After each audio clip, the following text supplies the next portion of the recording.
19, 20, 21, 21 మంది చేశారు. 22 ఒక కూర్చున్నా. ఓకే. సో ఎంతమంది ఈ 22 మంది కాకుండా మిగతా వాళ్ళు మేము ప్రయత్నించాము. కొన్ని రోజులు, ఒక 3-4 రోజులు కోర్సులో జాయిన్ అయ్యాము, కొన్ని రోజులు చేసాము. తర్వాత 40 days అయితే కంప్లీట్ కాలేదు. కొన్ని రోజులు, 3 రోజులు, 10 రోజులు, 20 రోజులు కంప్లీట్ చేస్తామన్న వాళ్ళు చేతులు ఎత్తండి, హ్యాండ్ రేస్ చేయండి. 6 members, 7 members. Okay, very good. 8 members. Okay. Claps total 30 మెంబర్స్కి గుడాకేశం గురించి కొంచెం పరిచయం ఉంది. Okay, claps to 30 members. Okay, very good friends. So మనము గుడాకేశ గురించి చెప్పుకోమనే ముందు ఫస్ట్ నా జీవితంలో నా ఎక్స్పీరియన్స్ మరి ఏ విధంగా మీకు హెల్ప్ అవుతుందో తెలుసుకుందాం. ఎంతమంది ఇంట్రెస్ట్ ఉన్నారా? Very good. సో నేను 2002లో మరి ధ్యానం చేయడం నేర్చుకున్న తర్వాత మరి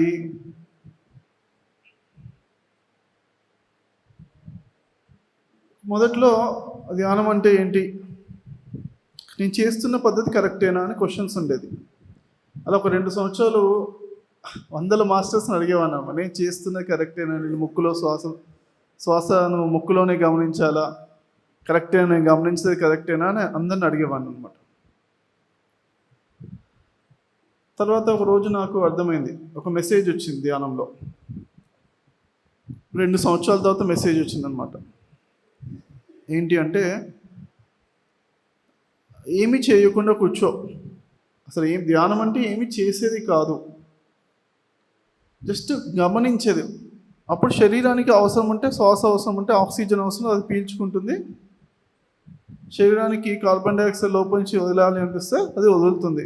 దాన్ని గమనించే వాళ్ళం మాత్రమే, చేసేవాళ్ళం కాదు, చూసేవాళ్ళం. మనము ధ్యానం ఏం చేయాలా లేకపోతే గమనించాలా? ధ్యానంలో జస్ట్ గమనించే వాళ్ళమే, చేసేది ఏం లేదు. 0 వర్క్. ఎంతవరకు ఉంది? 0 ఉందన్నమాట. అని అదొక మెసేజ్ వచ్చింది నాకే లోపల నుంచి వచ్చింది మెసేజ్.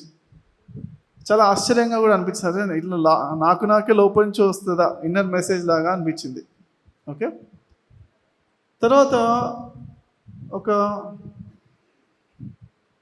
ఒకరోజు నేను ధ్యానం చేస్తున్న తర్వాత డైరెక్ట్గా అలా గాల్లో ఎగురుతూ అలా ఒక్కొక్క లోకం నుంచి మాయమవుతూ ఇంకో నెక్స్ట్ అలా వెళ్తూ డైరెక్ట్గా ఒక చోట ఉన్నాను అనమాట. అక్కడ ఎవరు ఉన్నారంటే శివుడు ఉన్నారు, నేను ఉన్నాను. ఇదేంటబ్బా ఆశ్చర్యంగా ఉంది అనిపిస్తే అప్పుడు అడిగాను అనమాట, ఏంటండి ఇది నిజమేనా అన్నట్టుగా అడిగితే, అది రియల్గానే తెలిసిపోతుందన్నమాట. ఎంత క్లియర్గా క్లారిటీలో ఉందంటే అలా నిజంగా మనం ఇక్కడ చూస్తే ఎలా ఉంటుందో అంతకన్నా క్లియర్గా ఉంది. ఓకే, మరి ఏంటి, ఇప్పుడైతే వచ్చాను ఏదో ధ్యానంలో అనుకోకుండా సరదాగా, అప్పుడప్పుడే ధ్యానం కుదురుతుంది కదా మనకేంటంటే, నెలకు ఒకసారి కుదిరేది నాకు అప్పట్లో. రోజు 20 నిమిషాలు 30 నిమిషాలు చేసేవాడిని. నెలకు ఒక్క రోజు మాత్రం మంచిగా ఉంది ఇవాళ ధ్యానం, మంచిగా అనిపిస్తుంది. మిగతా అంతా అలా మొక్కుబడిగా ఏదో ఇక తప్పదు కదా అనే లెక్క ప్రకారం. నేనంటే లెక్కలు వేస్తా బాగా. ఓకే, నాకు లెక్కలంటే చాలా ఇష్టం. ఎవరికైనా ఇష్టం ఆ లెక్కలంటే ఇష్టం ఉన్న వాళ్ళు చేస్తారు. వీళ్ళ క్లాస్ కడదాం. లెక్కలంటే ఎందుకో నాకు ఇష్టం. ఓకే, ఫస్ట్ నుంచి కూడా లెక్క ప్రకారం ఉండాలి మనిషి అంటే. ఎవరైనా ప్రపంచం అంతా లెక్క ప్రకారమే ఉంది. లియోనార్డో డావిన్సీ అని ఒక భూమి మీదనే అత్యధికమైన మేధావుల్లో ఒకతను అనమాట. అతను ఏం చెప్పాడంటే, నేను ఎంతగా ప్రపంచాన్ని గమనిస్తుంటే నాకు అంత నిశ్చయం అవుతుంది, భగవంతుడు ఒక మ్యాథమెటిషియన్ అని చెప్పాడనమాట. క్లాప్స్ కొడదామా? భగవంతుడు ఒక మ్యాథమెటిషియన్ అని చెప్పారు. అంటే అది ఒక చక్కగా క్యాలిక్యులేషన్, ప్లానింగ్ ప్రకారం ఎంత లెక్కలేసే చేశారనమాట. ఒక చెట్టు ఉందనుకోండి, మామూలుగా సహజ సిద్ధంగా అది ఒక లెక్క ప్రకారం, ఒక ప్రకృతి ప్రకారంగా ఒక షేప్లో వస్తుంది జనరల్గా. అంతేగాని ఒక చోట ఎక్కువ పెరిగి ఒక చోట తక్కువ పెరిగి ఇలా ఇంబ్యాలెన్స్ అవుతుందా? బ్యాలెన్స్ ఉంటుంది కదా, ప్రకృతిలో ఒక బ్యాలెన్స్ ఉంది. ప్రకృతిలో బ్యాలెన్స్ కోసం క్లాప్స్ కొడదాం.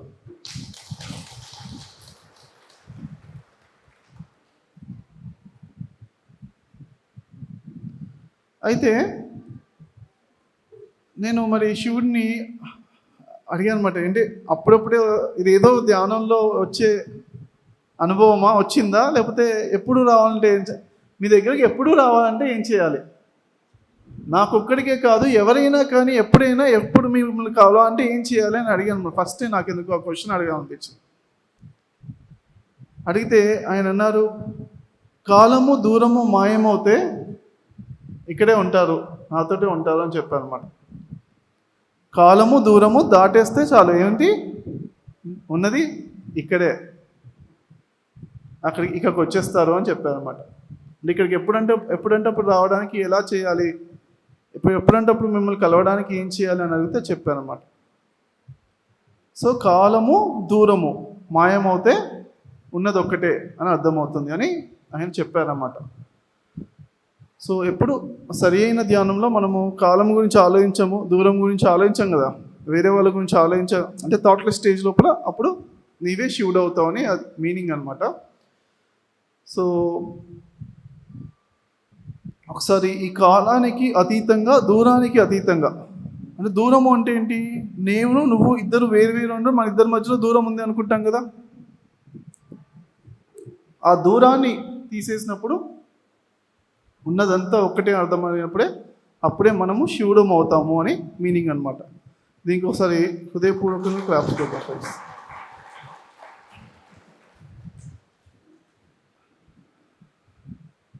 తర్వాత నేను మరి అమెరికాకి వెళ్ళాను 2008లో.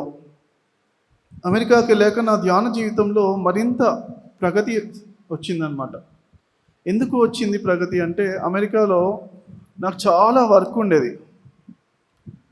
ఎంత వర్క్ ఉండేదంటే 10 రోజుల్లో చేయాల్సిన పని ఒక్క రోజులో చేయమని చెప్పేవాళ్ళు నాకు. తప్పదు, ప్రతిరోజు అలానే. మళ్ళీ ఏదో ఈ ఒక్కరోజు చేస్తే రేపొద్దున రిలాక్స్ అవుదామంటే అది కాదు. ప్రతిరోజు నెక్స్ట్ 10 రోజుల్లో అవ్వ పని ఇదే రోజు అయిపోవాలని నాకు ఎప్పుడైనా ప్రెషర్ ఉండేది అనమాట. అలా ఏమాత్రం ఎక్కడ తేడా వచ్చినా మా మేనేజర్ వచ్చి నా టేబుల్ దగ్గరకు వచ్చి కూర్చునేవాడు. ఈ ప్రెషర్కి దగ్గర ఆయన కూడా వచ్చినట్టే అనిపించేది అనమాట. ఆ ప్రెషర్ ఉన్నప్పుడు ఏమైంది అంటే, మన లోపల అనంత శక్తి ఉంటుంది కదా, ఉంటుందో ఉండదా, విన్నాం కదా, అనంత శక్తి ఓపెన్ అప్ అవడం స్టార్ట్ అయిందనమాట. అప్పుడు నాకు సమయం యొక్క విలువ తెలవడం స్టార్ట్ అయింది. ఓకే, సమయము విలువ తెలిసినప్పుడు ధ్యానము పక్కా కుదురుతుంది. అందరూ చెప్పండి, సమయము విలువ తెలిసినప్పుడు ధ్యానము పక్కా కుదురుతుంది. అప్పుడు సమయం గురించి విలువ తెలియలేదు, అప్పటి వరకు అప్పుడప్పుడే కుదిరేదనమాట. ప్రతి సెకండ్ కూడా ఇంపార్టెంటే అని నాకు, ఇంత ఒక్క సెకండ్ ఒక నిమిషం వేస్ట్ చేస్తే పనులన్నీ అయిపోతాయి, ఎన్నో ప్రాబ్లమ్స్ వచ్చేవన్నమాట. ఎట్లా ఉండదంటే, ఒక్క చిన్న ప్రాబ్లం వచ్చినా అది $20 మిలియన్ల ప్రాజెక్ట్ అనమాట. ప్రాబ్లం వచ్చిందంటే అమ్మ ఇంత పెద్ద ప్రాజెక్ట్కి అందరూ అతలాకుతలం అయిపోద్ది అని చెప్పి ఇంకా టెన్షన్ ఉండేది. ఓకే, అలాంటి పరిస్థితుల్లో అంత జాగ్రత్తగా సమయాన్ని గురించి నా అవగాహనతో ఉండడం వల్ల చేసే 10 నిమిషాలైనా ధ్యానం చేయడానికి టైం ఉండకపోయేది. రోజు మధ్యాహ్నం 10 నిమిషాలు చేసేవాడిని. ఎంతసేపు చేసేవాడిని ఫ్రెండ్స్? 10 నిమిషాలే. కానీ ఆ 10 నిమిషాలు కూర్చున్న వెంటనే సుమ్మని ఇలా ఎనర్జీస్ వచ్చే, అంతే. అసలు ఎంత అద్భుతంగా అనిపించేదో. ప్లస్ అంటే రోజుకు కొన్నిసార్లు వెళ్తాం కదా, రెస్ట్ రూమ్కి వెళ్తాం కదా, బాత్రూమ్కి, వర్క్ చేస్తూ మధ్యలో వాటర్ తాగుతుంటాం. కాబట్టి ఆ రెస్ట్ రూమ్కి వెళ్ళడానికి 1 నిమిషం 2 నిమిషాలు పడుతుంది కదా. ఆ నిమిషమే నాకు, ఆ నిమిషం పాటు ఏమనుకున్నా అంటే, ఈ పనుల గురించి ఆలోచించకుండా ప్రశాంతంగా వెళ్ళి ప్రశాంతంగా వద్దామని నిర్ణయించుకున్నాను అనమాట. అంతే. ఆ 2 నిమిషాలు ధ్యానాత్మకంగా అద్భుతమైన ధ్యాన స్థితిలో అలా శక్తిని గమనిస్తూ ఎంత ప్రశాంతంగా అనిపించేదో. ఈ పని ఒత్తిడి నుంచి ఒక్క 2 నిమిషాలు మనము బాత్రూమ్కి వెళ్ళాలి కదా, రోజుకు 2-3 సార్లు వెళ్తాం కదా, వెళ్ళినప్పుడల్లా అబ్బా ఎంత అద్భుతంగా ఎంత ప్రశాంతంగా ఉందో అని ఆ ప్రశాంతతను అప్పుడే అనుభవించేవాను అనమాట. అంటే ఏమైందంటే పని ఒత్తిడి వల్ల బాగా ఇబ్బంది అయిన తర్వాత ఒకతనికి ఎగ్జాంపుల్ చెప్తాను. నసీరుద్దీన్ షా అని ఒకతను ఉన్నాడు అనమాట. అతనికి రోజు పొద్దున్న సాయంత్రం వరకు టైట్ షూస్ వేసుకుంటాడంట. షూస్ చాలా టైట్గా కరుస్తున్నాయి అంటారు కదా, షూస్ వెనకాల టైట్ అయిపోయి సాయంత్రం దాకానే షూస్ ఇప్పేసి ఆహా అని అలా కూర్చొని హ్యాపీగా ఎంజాయ్ చేస్తాను. అబ్బా ఎంత ప్రశాంతంగా ఉంది, అబ్బా ఈ షూస్ ఎంత టైట్గా ఉన్నాయి ఇప్పటి వరకు, ఎంత ప్రశాంతంగా ఉందో వదిలేస్తే. అప్పుడు వాళ్ళు ఎవరో పక్కనతో అడుగుతారు, ఏంటి అంత టైట్ షూస్ వేసుకున్న కాళ్ళు కూడా ఎలా కందిపోయాయి కదా అంటే, నా జీవితంలో ఉన్న ఒక్క ఆనందమే ఇది. ఆ షూ వేసుకున్నంత వరకు కొంచెం కష్టంగా ఉన్నా తీసేసిన తర్వాత సహజంగా ఏమవుతుంది, ధ్యానం జరుగుతుంది అని సహజంగా ధ్యాన స్థితిలోకి వెళ్ళిపోతారు. షూ తీయగా ఆహా అని ఆనంద స్థితికి వెళ్ళిపోతారు అన్నమాట. ఆ విధంగా అతను డిజైన్ అంటే తెలుసు తెలియక అతనికి అది నచ్చిందనమాట. అరే ఇది ఏదో బాగుంది, కష్టం తర్వాత ఎంత కష్టం ఉంటే అంత దానికి ఈక్వల్ సుఖం ఉంది కదా, కాబట్టి సుఖం రావాలంటే నేను ఫస్ట్ కష్టపడాలేమో అని ఆయన ఒక లెక్క పెట్టుకుని ఆ లెక్క ప్రకారం కష్టపడ్డాడు అన్నమాట. అలానే ఏంటంటే నేను అంటే అలాంటి పరిస్థితుల్లో నాకు కూడా అమెరికాలో జాబ్ అనేది అటువంటి కష్టం అనుకోలేదు. నేను అనుకుంటే ఈరోజు బతికి వచ్చేవాని కాదు. ఓకే, కష్టం అనుకోలేదు ఎప్పుడు కూడా, కానీ అది వేరే వాళ్ళకి కష్టంలా కనిపిస్తుంది అంతే. జ్యోతిష్యంలో చూస్తే ఆ దినాలు నా కష్ట దినాలుగా, వీరికి పరమ బ్యాడ్ కర్మలు వెళ్ళిపోయే దినాలుగా కనిపిస్తాయి. జ్యోతిష్యంలో ఉంటే చెప్తాను, అబ్బా వీరికి ఉన్నన్ని కష్టాలు వేరే వాళ్ళకి ఎవరు లేని కష్టాన్ని వీరికి వస్తున్నాయి అంటారు, కానీ ఏ రోజు కూడా నేను కష్టం అనుకోలేదు. ఓకే, ఒక్కసారి కూడా పాజిటివ్గానే అనుకున్నా, నెగిటివ్గా అనుకోలేదు. అనుకుంటే అక్కడే పడిపోయేవాడిని అంతే. ఓకే ఫ్రెండ్స్, దాన్ని ఒక ఎక్స్పెరిమెంట్గా నెక్స్ట్ లెవెల్లో తీసుకెళ్ళాలి, ఎలా తీసుకెళ్ళాలి అని ప్లాన్ చేశాను. ఇంప్రూవ్ అయ్యాను అంతే. మా బాస్ కూడా బాగా తిట్టే బాస్ అనమాట, అరిచే బాస్. తిట్టే బాస్ అంటే ఓకే, అరిచేసే బాస్ అనమాట. సాఫ్ట్వేర్ ఇంజనీర్లో అందరూ సాఫ్ట్ బాస్లే ఉంటారు, అరిచే వాళ్ళు ఉండరు మామూలుగా. కానీ అమెరికాలో ఫస్ట్ టైం నాకు అరిచే బాస్ వచ్చాడు, గట్టిగా అరిచేసేవాడు. తప్ప ఏందైనా ఎవరిపైన ఏమరుస్తారు, నాపైన అరిచేవాడు. ఫస్ట్లో ఆశ్చర్యపోయా, ఇదేంటబ్బా నా పైన అరుస్తున్నారేంటి, అసలు నేను తప్పు లేకపోయినా అతని తప్పు అయిన పెట్టుకున్నా. కానీ ఒకరోజు జస్ట్ అంటే వర్క్లో ఆగిపోయాను అనమాట, అతని హెల్ప్ కావాలి. నేను మెసేజ్ చేశాను, నాకు ఇక్కడ స్ట్రక్ అయ్యాను, నాకు మీరు వచ్చి నాకు కొంచెం గైడెన్స్ ఇస్తే నెక్స్ట్ స్టెప్ వెళ్తాను అని చెప్పాను. ఎందుకంటే ఆఫీస్ సాఫ్ట్వేర్ ఇంజనీర్లో అంత ప్రతి సెకండ్ ఆ మెసెంజర్ ఎప్పటికప్పుడు మెసేజ్ చెక్ చేయాలి ఎప్పుడైనా. ఈ వాట్సాప్లోనే అక్కడ ఉంటుంది, మెసెంజర్ అంటారు. అయితే 10 నిమిషాల తర్వాత వచ్చాడు. వచ్చిన తర్వాత అడిచేశాడనమాట, ప్రబోధ్ నువ్వు వర్క్లో ఆగిపోయి 10 నిమిషాలు ఎందుకు వేస్ట్ చేస్తున్నావు, నువ్వు నీకు ఆగిపోతే అప్పటికప్పుడే నా దగ్గరకు వచ్చి నా దగ్గరకు వచ్చి టేబుల్ దగ్గరకు వచ్చి బాస్ నా ఆగిపోయాను, నన్ను పట్టుకుని లేపాలి, ఎందుకు నువ్వు అక్కడే ఉండిపోయావు అని చెప్పి అరుస్తున్నాడు అనమాట. అదేంటబ్బా, ఆయన బిజీగా ఉంటాడు బాస్, చాలా ఆయన ఫ్రీ ఉన్నప్పుడు చూసుకుని వస్తాడు కదా, మెసేజ్ పెట్టేసాం మనం అని మన లెక్క ప్రకారం పెట్టేయాలి కదా అనుకున్నా. కానీ అయినా కానీ గట్టిగా అరిచేశాడనమాట. నేను అరవడంలో నేను ఇంకా ఇప్పుడు మీకు చెప్పను కూడా చెప్పలేను ఎంత గట్టిగా అరిచాడు. ఎందుకంటే నాకు అలా అరవడం అసలు అలవాటే లేదు కాబట్టి నాకు ప్రదర్శన కూడా రాదు, యాక్షన్ కూడా రాలేదు. గట్టిగా అరిచేశాడు అన్నమాట. చూస్తే నా మనసు గాయపడుతుంది అనమాట.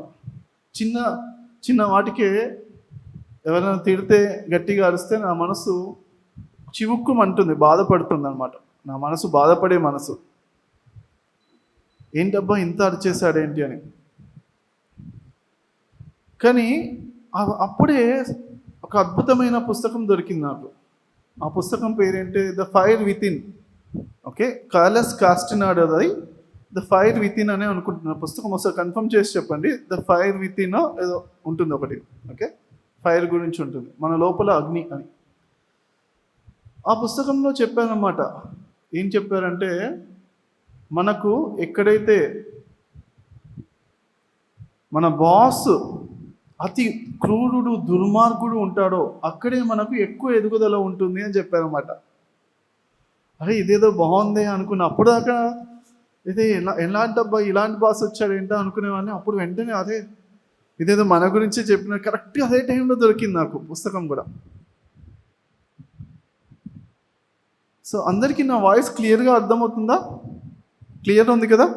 Okay, very good.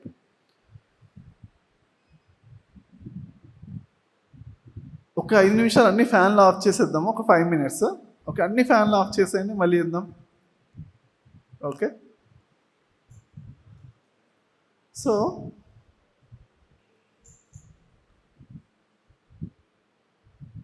అప్పటి నుంచి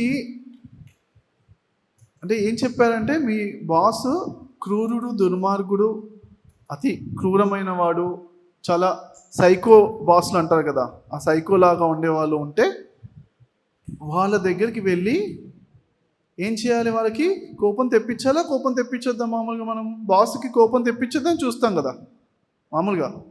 కానీ ఆ పుస్తకంలో చెప్పింది అంటే, మీరు కోపం తెప్పించండి బాస్కి వెళ్ళి అని చెప్పారన్నమాట. ఇంకా కోపం పెట్టేగిపోయేలా కోపం తెప్పించండి, కానీ మీరు ప్రశాంతంగా ఉండడం నేర్చుకోండి అని చెప్పారు.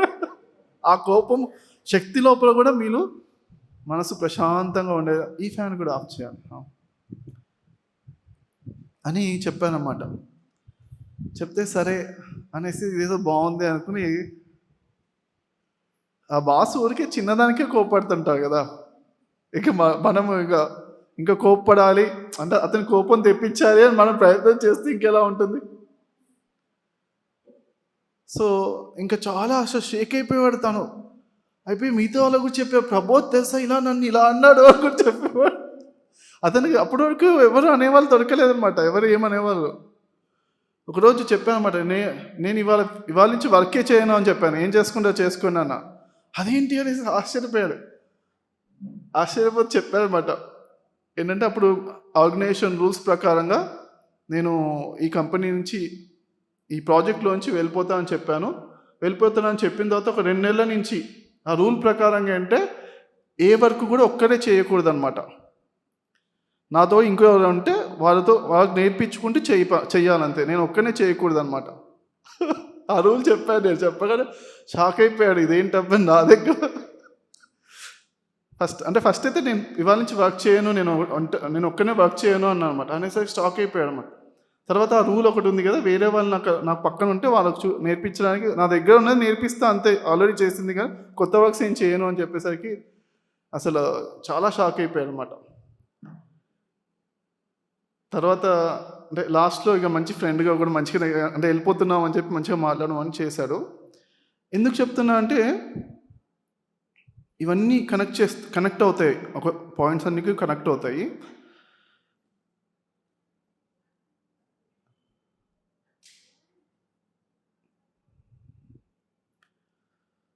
సో ఆ బాస్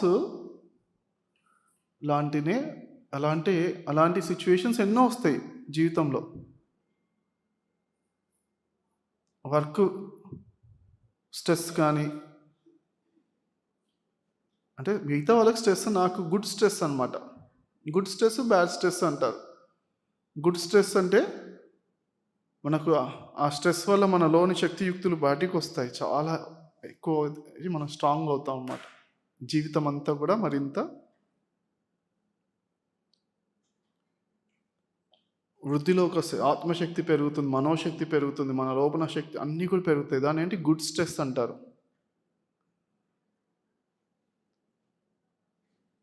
అంటే స్ట్రెస్ ఉంది, దానిలో పాజిటివ్ థింకింగ్ ఉంది, 100% పాజిటివ్ థింకింగ్ ఉంది అనుకోండి, దాన్ని గుడ్ స్ట్రెస్ అంటారు. స్ట్రెస్ ఉన్నప్పుడు అబ్బా నాకు ఇది ఎందుకు వచ్చింది, అబ్బా నాకే ఎందుకు ఈ కష్టం వచ్చింది అని ఇలాంటి బాధపడే వాళ్ళని, అది బ్యాడ్ స్ట్రెస్ అయి అది మిమ్మల్ని తొలచి వేస్తుంది, మీ శక్తియుక్తిని నిర్వీర్యం చేస్తుంది అన్నమాట. మీ ఆలోచన ఇంపార్టెంట్ అన్నమాట ఆ టైంలో.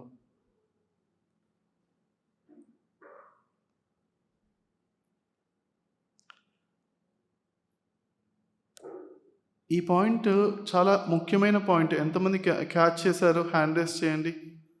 క్యాచ్ చేశారా? మన ఆలోచనను బట్టి మనం ఎదుగుతున్నామా, కుంచుకుపోతున్నామా, అంటే ష్రింక్ అవుతున్నామా, కిందికి దిగజారిపోతున్నామా అనేది ఉంటుంది. మన ఆలోచన బట్టి ఉంటుంది అన్నమాట. ఏ పరిస్థితి వచ్చినా మన ఆలోచన పాజిటివ్గా ఉంటే అదే పరిస్థితిలో మనం ఎదుగుతాం. ఆ పరిస్థితిలో మన ఆలోచన నెగిటివ్గా ఉంటే కిందకి లాగబడతాం అన్నమాట. తర్వాత ఆఫీస్లో ఇక్కడ హైదరాబాద్లో మాకు వచ్చే శాలరీ 30,000 40,000, అక్కడ లక్షల్లో వచ్చేది అమెరికాలో.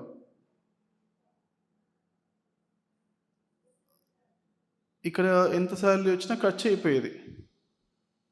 ఎంత చెట్టుకు అంత గాలి అన్నట్టు, ఎంత ఎక్కువ వస్తుంటే అంత ఖర్చు అయిపోయేది, ఉండకపోయేవి జేబులో, లాస్ట్కి ఉండకపోయేవి, సేవింగ్స్ ఉండకపోయేవి ఎక్కువ. అమెరికాలో అయితే 50,000 ఖర్చు అయినా లక్షలు సేవ్ చేయొచ్చు అన్నమాట. అయితే అది ఉంటుంది కదా, కాబట్టి పని కూడా ఎక్కువ ఉంటుంది, చేసేవాళ్ళము. అయితే ఇక్కడ హైదరాబాద్లో ఉన్న వాళ్ళకి కూడా అమెరికాకి రావాలంటుందో ఉండదా?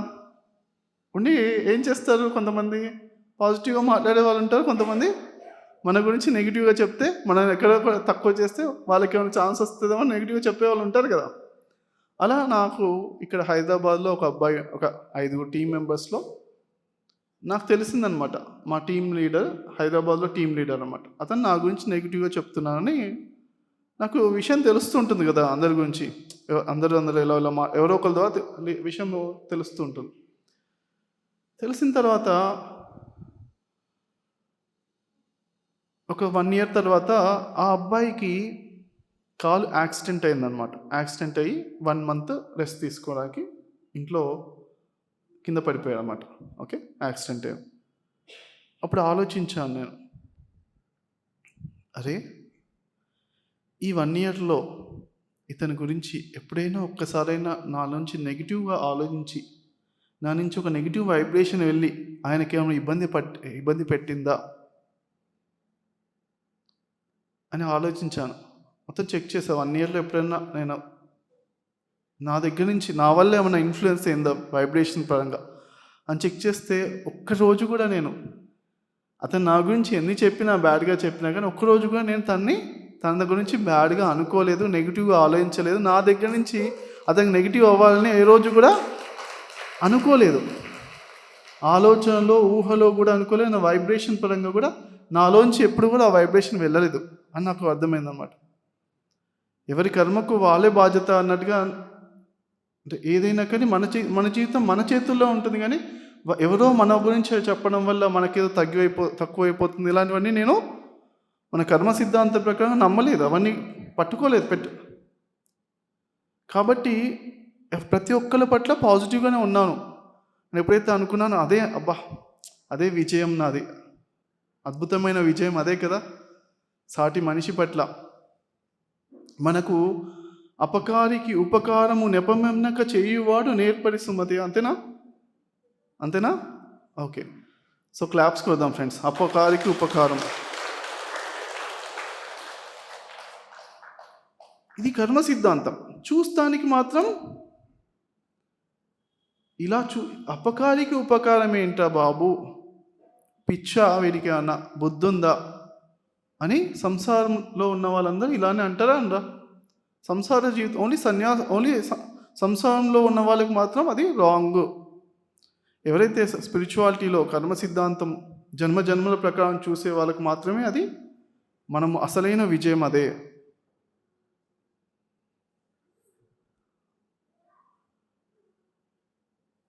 సో ఈ అసలైన విజయము మీరు సాధిస్తున్నారా? ఇప్పుడు నా ఎగ్జాంపుల్ చెప్పాను. ఎంతమంది ఈ అసలైన విజయాన్ని, నేను సార్ ఎవరి పట్ల కూడా అపకారికి కూడా ఉపకారమే జరగాలనుకునే వాళ్ళం హ్యాండ్ రేస్ చేయండి ఒకసారి. ఎందరో మహానుభావులు అంటారు. ఇక్కడ చూడండి ఒకసారి, మహానుభావులను చూడండి, ఇక్కడ ఉన్న వాళ్ళని అందరినీ చూడండి. ఎందరో మహానుభావులు, వారందరికీ మా వందనాలు. ఓకే, నమస్కారం, వందనాలు. క్లాప్స్ కొడదాం హృదయపూర్వకంగా. వెరీ గుడ్, చాలా హ్యాపీగా ఉంది. దాదాపుగా 50% మందికి పైగా చేతులు ఎత్తారు. చాలా సంతోషంగా ఉంది నాకు. అలాంటి మనసు కావాలండి మనకి. అలాంటి మంచి మనసు ఉన్న వాళ్ళకి ఆధ్యాత్మిక విజయం అనేది చాలా ఫాస్ట్గా అవుతుందన్నమాట. ఇవాళ క్లాస్ యొక్క ముఖ్య ఉద్దేశం ఏంటంటే ఆధ్యాత్మిక విజయం చాలా ఫాస్ట్గా కావడానికి ఏంటి అనేది క్లాస్ అది. ఓకే, ఇంపార్టెంట్ ఫార్ములా ఏంటి? ఫస్ట్ ఫార్ములా ఏం చెప్పాను? ఫస్ట్ ఫార్ములా, ఫస్ట్ నుంచి వస్తాము. ఏమీ చేయకుండా ఉండడమే, గమనించడమే ధ్యానము. అదొక ఫార్ములా అన్నమాట. థాట్లెస్ స్టేజ్ అనేది ప్యూరిటీ ఆఫ్ మైండ్ అన్నా, ప్యూరిటీ ఆఫ్ హార్ట్ అన్నా కానీ థాట్లెస్ స్టేజ్కి దీనికి లింక్ ఉంటుంది అన్నమాట. ఫ్యాన్ వేద్దాము, ఒక 2 minutesలో ఫ్యాన్ వేద్దాం. ఓకేనా? 2 minutesలో ఫ్యాన్ వేయండి. ఓకే, అదే అది కూడా ఎంజాయ్ చేస్తాం. ఫ్యాన్ లేకుండా కొంతసేపు ఉందాం. ఈ ఫ్యాన్ లేకుండా అప్పుడప్పుడు నా మాటల తర్వాత ఒక శాంతి ఉంటుంది, గ్యాప్ ఉంది కదా, శూన్యం, సైలెన్స్. దానిలో శక్తిని ఎంజాయ్ చేద్దాం. ఎంతమంది చేస్తున్నారు? Very good, wonderful. సో మొదటి పాయింట్ శూన్యస్థితి, ఎటువంటి ఏమి పని లేనటువంటి గమనించే స్థితి అన్నమాట. రెండో పాయింట్ దూరము కాలముకు అతీతంగా, అంతా ఒకటే. అప్పుడు వెళ్తే ఏంటి? అంతా ఒకటే స్థితి అన్నమాట. తానే శివుడైన స్థితి. ఓకే, అవి 2 పాయింట్స్. మూడో పాయింట్ ఏంటి? Good stress. ఓకేనా? గుడ్ స్ట్రెస్ అంటే ఏంటి?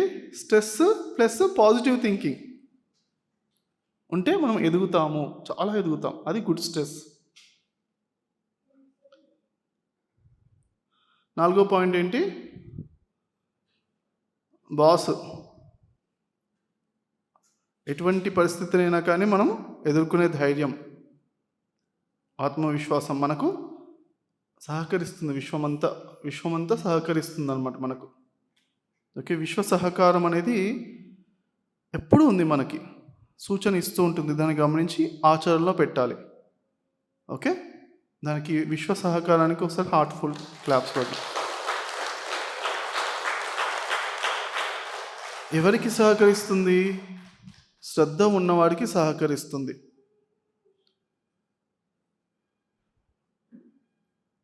ఒకతనికి జస్ట్ చెప్పాడన్నమాట. నిన్ననే ఒక అబ్బాయి, తను ఐఏఎస్కి ఐపీఎస్కి ప్రిపేర్ అవుతున్నాడంట. ప్రిపేర్ అవుతుంటే తనకు ప్రిలిమ్స్ కూడా, లాస్ట్ ఇయర్ ప్రిలిమ్స్ కూడా పాస్ అయ్యాడంట. పాస్ అయిన తర్వాత ఆ మెయిన్స్ రాలేదు. ఈ ఇయర్ మళ్ళీ ప్రిపేర్ అవుతున్నాడు అనమాట. అయితే ప్రిపేర్ అవుతున్నారు కదా, కొంచెం ఫైనాన్షియల్గా నాకు కొంచెం అమ్మ నాన్నలు కూలీ పని చేసేవాళ్ళు, వాళ్ళకి ఇబ్బంది పెట్టకూడదని నేను ఒక 2-3 గంటలు ఏమైనా జాబ్ చేసుకుంటూ కూడా చేద్దాం అనుకున్నాను. ఏమైనా వర్క్ ఉందా అని అడిగాను అనమాట. అడిగితే తనకి నేను నిన్ననే కొంచెం హెల్ప్ చేశాను. ఏంటి? తనకు ఒక బైక్, సెకండ్ హ్యాండ్లో బైక్ కొనుక్కుని, ఆ బైక్ ద్వారా తను ఒక 2-3 గంటలు ఆ హైదరాబాద్లో ఒక కోచింగ్ సెంటర్లో, స్టడీ సెంటర్లో ప్రిపేర్ అవుతున్నాను అన్నమాట. అశోక్ నగర్లో ఎక్కువ మంది ప్రిపేర్ అవుతుంటారు.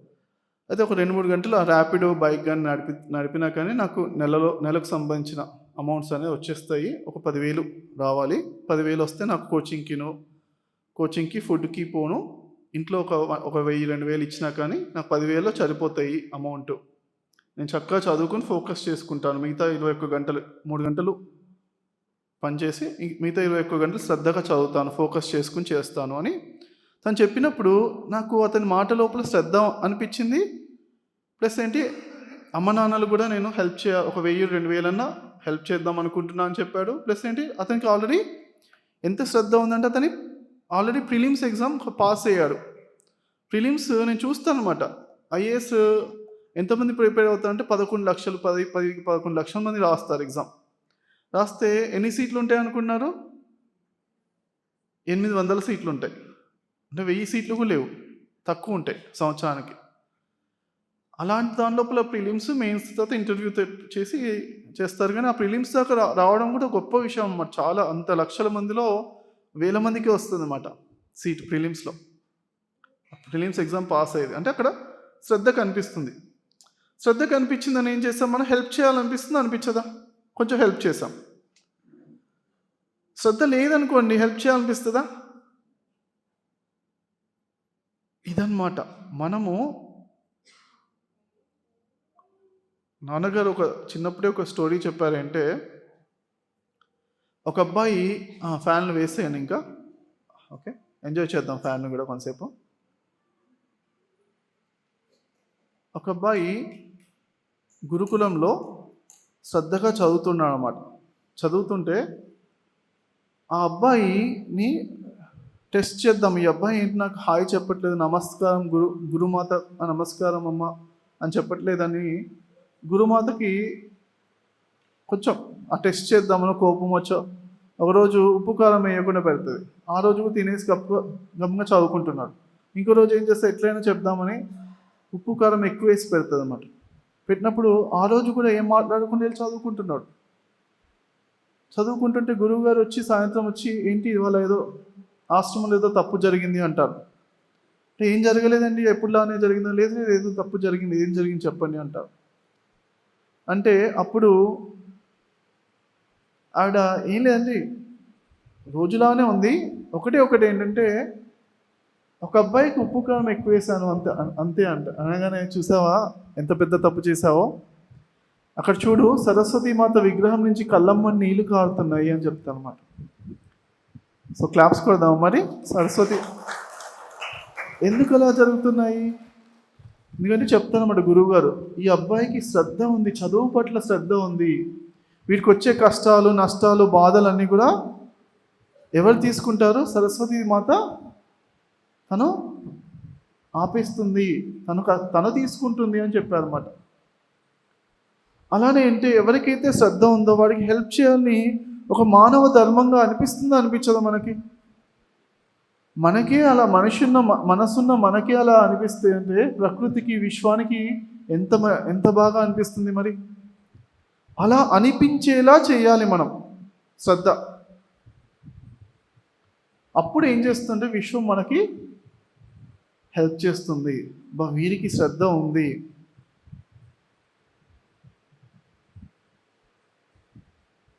ఇప్పుడు హనుమంతుడు ఒక ఎగ్జాంపుల్ చెప్తారు. ఎక్కడైనా రామాయణం చెప్తూ ఉంటే అక్కడ ఉంటాడు హనుమంతుడు, వింటాడు. అందరూ వెళ్ళిపోయిన తర్వాత వెళ్తాడు అని అన్నారు. అంటే ఏంటి దాని ఉద్దేశం ఏంటి? చివరికి వరకు కూర్చుంటాడు, అందరూ వెళ్ళిపోయిన తర్వాత వెళ్తాడు అన్నారు. విన్నారు? ఎంతమంది విన్నారు ఇది? ఈ సామెత విన్నారు కదా? చాలామంది విన్నారు. వెరీ గుడ్, పర్వాలేదు. అందరికీ మంచి లోకజ్ఞానం, మంచి అంటే అలాంటి ఉన్న వాళ్ళే వచ్చారు ఇక్కడికి. Very good. అంటే ఏంటి అంటే హనుమంతుడికి అంత శ్రద్ధ అన్నమాట. రామాయణం చెప్పింది అయిపోయిన తర్వాత కూడా అక్కడ పాజిటివ్ వైబ్రేషన్స్ ఉంటాయి, కొంతసేపు ఉంటే ఉండవా? అది తెలుసున్నవాడు కాబట్టి అక్కడ ఆ పాజిటివ్ వైబ్రేషన్స్ ఉన్నాయి కదా. మిగతా వాళ్ళందరూ ఏంటి, రామాయణం కథ అయిపోయింది, 1:30 అయిపోయింది, లంచ్ టైం అయిపోయింది, చలో బ్రేక్, వెళ్ళి తినేసి రండి అని చెప్పగానే ఏంటి వెయిట్ చేస్తూ ఉంటారు.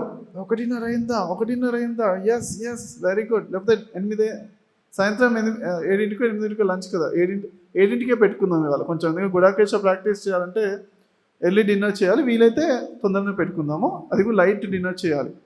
ఓకే, సో వెంటనే టైం అయిపోయింది అనగానే వెంటనే లేచి పరిగెత్తుకుంటూ వెళ్ళి లంచ్ టైంలో మళ్ళీ లైన్ లోపల ఎక్కువ పెద్ద లైన్ అయిపోతుందిగా, ముందే ఉండాలని చాలామంది ఉంటారన్నమాట. అది కూడా ఒక సంసారపరంగా కరెక్టే అవ్వదని అనట్లేదు, కానీ కొంతమంది అంటే ఇక్కడ ఇంతసేపు చక్కటి ఎనర్జీస్ వచ్చాయి కదా, ఈ ఎనర్జీస్ని ఇంకొంచెం చక్కగా రిసీవ్ చేసుకుంటాను, ఇంకొంచెం 1-2 నిమిషాలు ఎక్స్ట్రా మెడిటేషన్ చేసి వెళ్తాను అని వెళ్తారు అంతే. అందరూ వెళ్ళిపోయిన తర్వాత శ్రద్ధగా ఒక 2 నిమిషాలు, 3 నిమిషాలు, 5 నిమిషాలు ఆ మెడిటేషన్ ఎనర్జీస్ ఇంకా ఉన్నాయి కదా అని గమనించి అక్కడ ఉంటారు కదా, వాళ్ళని ఏంటంటే విశ్వం అరే చూస్తుంది, ఇదేంటబ్బా 200 మంది ఉన్నారు ఇక్కడ, 200 మందిలో వీళ్ళు ఒక్కరే లాస్ట్లో ఎందుకు వెళ్తున్నారు అంటే వీరికి శ్రద్ధ ఉందన్నమాట. నోట్ చేసుకోదా విశ్వము. అప్పుడు వాడికి ఆ విధంగా హెల్ప్ చేయాలనిపిస్తే అనిపించదా? అలా అనమాట. అలా ఏంటంటే మేము తర్వాత అంటే ఇవన్నీ కూడా చెప్తున్నా ఎందుకు చెప్తున్నా అంటే, అందరూ సాయంత్రం ప్రతిసారి క్లాస్ అయిపోయిన తర్వాత వెళ్ళిపోయేవాళ్ళు. రాత్రల్లా కూర్చొని చేసేది నేను ఒక్కనే ఉండేవాడిని అనమాట. కొన్ని సంవత్సరాల క్రితం రాత్రల్లా కూర్చొని చేసేది ఒక్కడు చైర్లో కూర్చుని అలానే చైర్లోనో కిందనో కూర్చొని చేసేస్తూ ఉండేవాడిని అనమాట. తర్వాత 2011 నుంచి నాతో పాటు వేరే వాళ్ళకు నేర్పిస్తుంటే వాళ్ళు కూడా నాతో పాటుకి వచ్చారు. తర్వాత ఇద్దరం కలిసి ప్లాన్ వేయడం. కర్తాల్లో పిరమిడ్లో కింగ్స్ ఛాంబర్ ఉంది కదా, కింగ్స్ ఛాంబర్లో 2011 నుంచి అందరూ పడుకునేవాళ్ళు. పడుకుంటే లేదు కూర్చోండి, వేరే వాళ్ళకి ప్లేస్ ఇవ్వాలి, మళ్ళీ మీరు నిద్ర వస్తే కిందికి వెళ్ళి పడుకోండి, ప్లేస్ లేదు అని చెప్పేవాళ్ళు అనమాట. చెప్పేసరికి అలా అందరిని లేపేసేవాళ్ళు. అలా 1 సంవత్సరం 2 సంవత్సరాలు లేపాము. 3వ సంవత్సరం నుంచి క్వీన్స్ ఛాంబర్ ఊరికే శ్రద్ధగా చేయండి, అందరికీ 40 నిమిషాల టైం అని చెప్పేవాళ్ళం. 40 నిమిషాలు అంటే మేము లెక్క పెట్టి పంపించే వాళ్ళం, కానీ అది ఉన్నది కొంతసేపే కదా, శ్రద్ధగా చేద్దాం, మాకు టైం లేదు, ప్లేస్ కూడా వేరే వాళ్ళు అందరూ వస్తారు కదా అనేసి అందరూ శ్రద్ధగా చేసేవాళ్ళం అన్నమాట. తర్వాత 2011, 12 2 సంవత్సరాలు మెయింటైన్ చేసాం. 13 నుంచి ఆటోమేటిక్గా సహజంగా వేరే వాళ్ళు వాలంటీర్స్ పెట్టేసి అది న్యాచురల్ ప్రాసెస్ అయిపోయింది, కంటిన్యూ అయిపోయింది అనమాట. అందరూ కర్తాల్లోకి వెళ్తే కింగ్స్ ఛాంబర్లో ఎవ్వరు పడుకోరు, ఎందుకంటే అందరూ కూర్చుని ఉంటారు. మళ్ళీ తొందరగా వెళ్ళిపోండి అంటే కొంతసేపు చేసుకుని మిగతా వాళ్ళు కూడా ప్లేస్ ఇవ్వండి, మిగతా వాళ్ళు కూడా ఇవ్వండి అని చెప్పేసి చెప్తూ ఉంటారు అనమాట. అలా చెప్పడం వల్ల అంటే ఎప్పుడైనా నిండిపోయింది అనుకోండి, అరే చాలాసేపు ఏదైనా మనం కూర్చుని వేరే వాళ్ళకి ఇద్దాంలే, నిండిపోయి కొంతమంది వెయిట్ చేస్తున్నారని వెళ్తూ ఉంటారు. అలా వేరే వాళ్ళకి హెల్ప్ చేయాలంటే లోపల నుంచి మనకి ఆటోమేటిక్గా మనకు ఒక కరుణ వస్తుంది.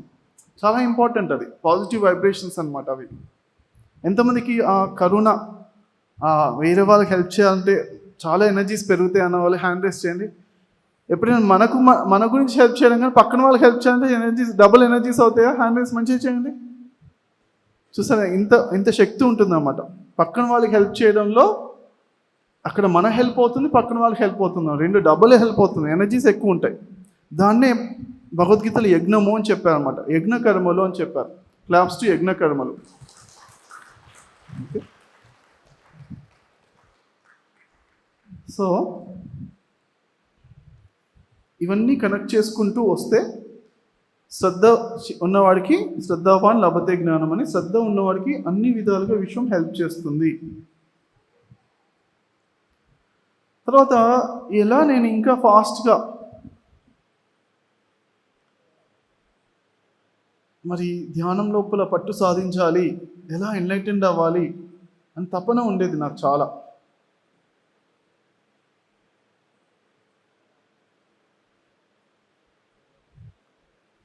సో ధ్యానం లోపల కూడా ఇంకా ఫాస్ట్గా రావాలి నాకు శక్తి.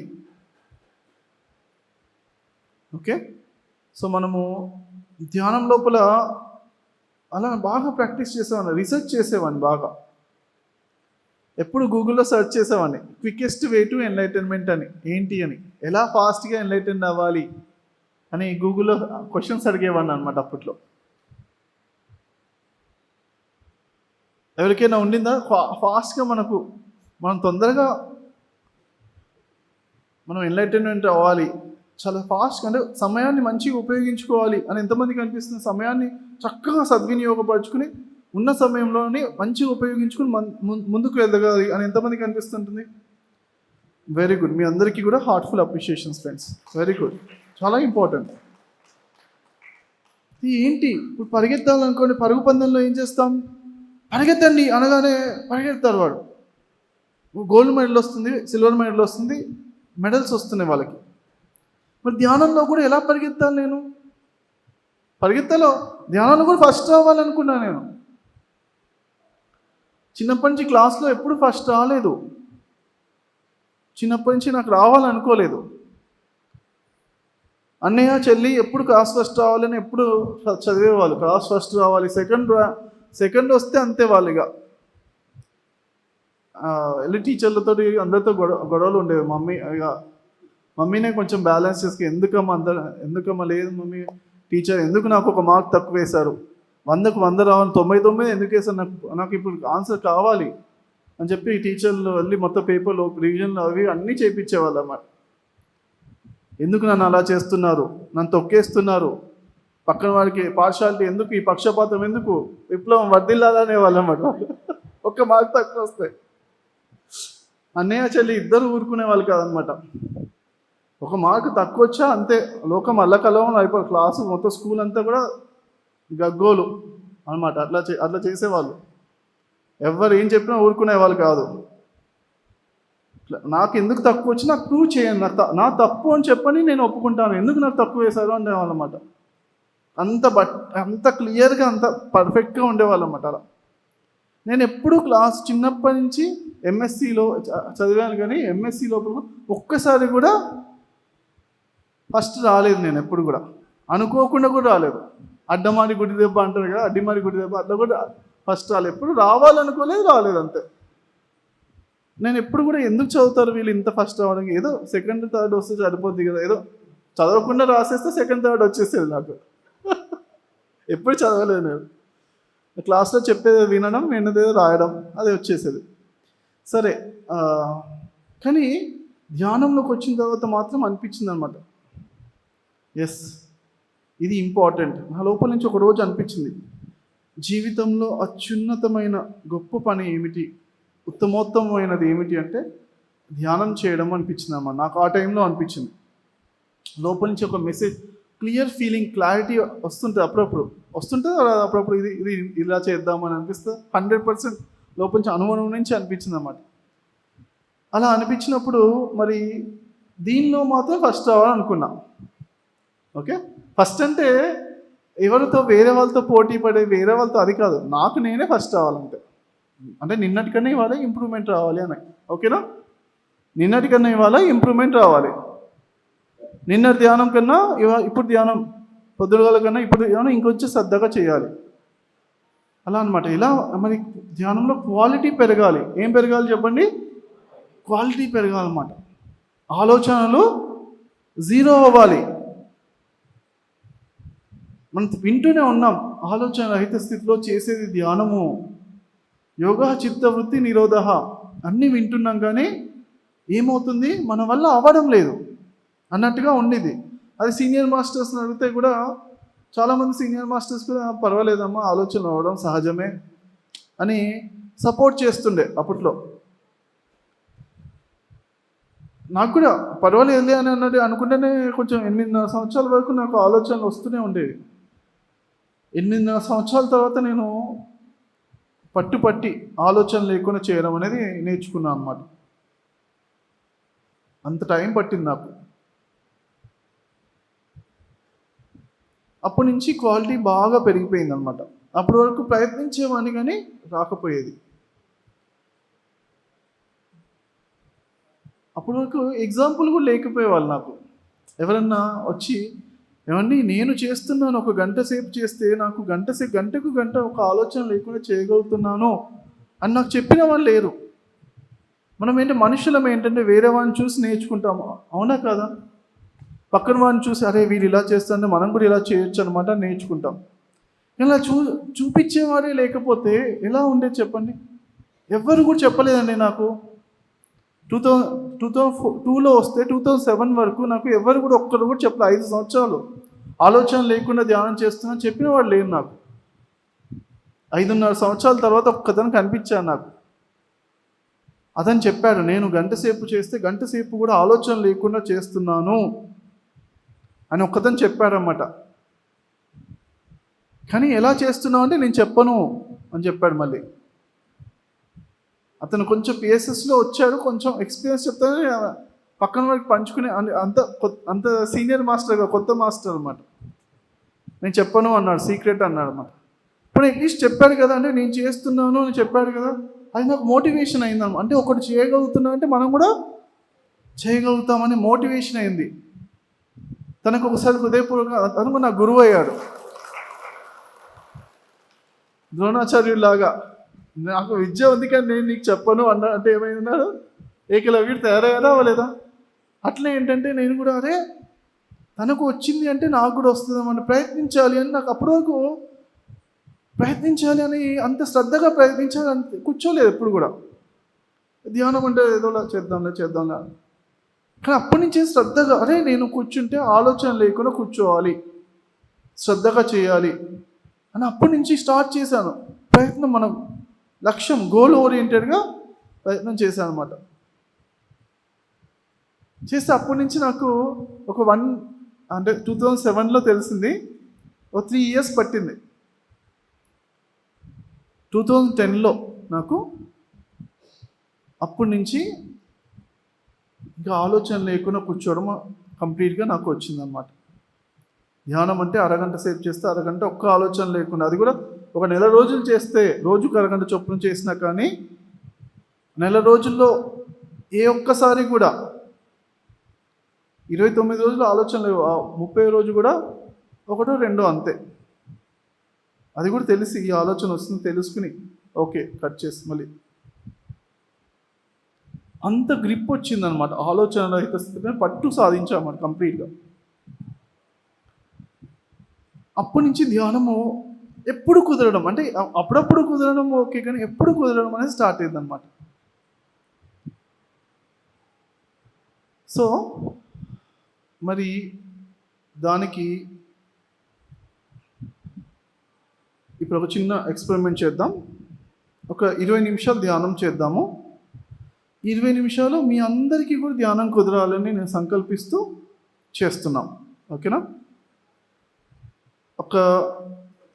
ఎవరికైనా ఒకసారి నుంచుని కూర్చోవాలనిపిస్తే నుంచుని కూర్చోండి ఒక 1 minute, లేకపోతే కూర్చుని ఉండాలంటే కూర్చుని ఉండండి, రిలాక్స్గా ఉంటే కూర్చోండి. ఎవరికైనా ఒకసారి 1 minute నుంచుని ఒకసారి స్ట్రెచ్ చేసుకుని కూర్చోవాలంటే, ఎందుకంటే 20 నిమిషాలు కదలకుండా కూర్చోవాలి మళ్ళీ, అందుకని. ఓకేనా? ఒక 1 minute. ఈ ధ్యానం ఏంటంటే చాలా శ్రద్ధగా, మరి ధ్యానము అత్యద్భుతమైన ధ్యానము జరుగుతుంటే ఏమి జరుగుతుంది, అవి ఇన్స్ట్రక్షన్స్ ఇస్తాను నేను. ఆ ఇన్స్ట్రక్షన్స్ మీరు పట్టుకుని పాటిస్తే ఆ ధ్యానంలోకి వెళ్తారు, డీప్ మెడిటేషన్లోకి వెళ్తారు. ఓకే, అంటే ఆలోచన లేకుండా ఉండాలి. ఓకేనా? జస్ట్ ప్రయత్నించండి, కనెక్ట్ అయితే అవుతారు, లేకపోతే పర్లేదు, నెక్స్ట్ టైం ప్రయత్నిద్దాం. ఓకే, లాస్ట్ 30 seconds నుంచుని మన శరీరం అంతా కూడా వదులుగా, అంటే అన్ని మజిల్స్ కూడా కొంచెం లూజ్గా కంఫర్టబుల్గా నుంచుని కానీ కూర్చుని కానీ, ఎటువంటి టైట్నెస్ లేకుండా, కండరాలు బిగుతుగా లేకుండా విశ్రాంతి స్థితిలో చిరునవ్వుతో ప్రసన్న వదనం.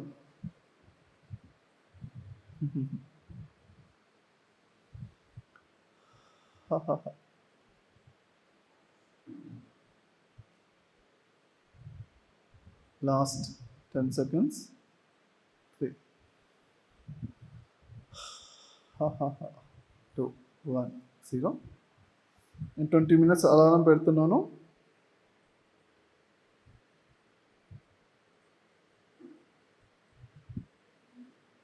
Okay, start. మీకు ఎప్పుడు కావాలంటే అప్పుడు కూర్చోవచ్చు. మొదట 10 seconds మనము శ్వాసను ప్రశాంతమైన శ్వాస ఉండేలాగా మనం యాక్సెప్ట్ చేస్తున్నాం, అలౌ చేస్తున్నాం, అంగీకరిస్తున్నాం. ప్రశాంతమైన నిదానమైన శ్వాస వచ్చినా ఓకే అని మనం మన శరీరానికి సహకరిస్తున్నాం, సపోర్ట్ చేస్తున్నాం.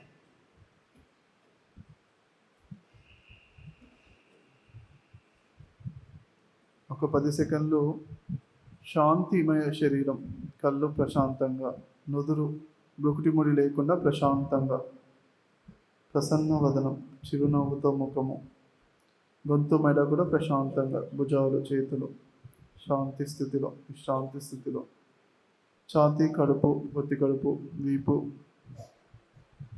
పై భాగము, వీపు మధ్య భాగం, వీపు కింద భాగం, కింద భాగాలు శరీర భాగాలు, తొడలు, మోకాళ్ళు, పిక్కలు, అరికాలు, పాదాలు, వేళ్ళు, శరీరం అంతా కూడా శాంతి విశ్రాంతి స్థితిలో. 10 seconds. 3 2 1 0. చివరి 16 నిమిషాలు.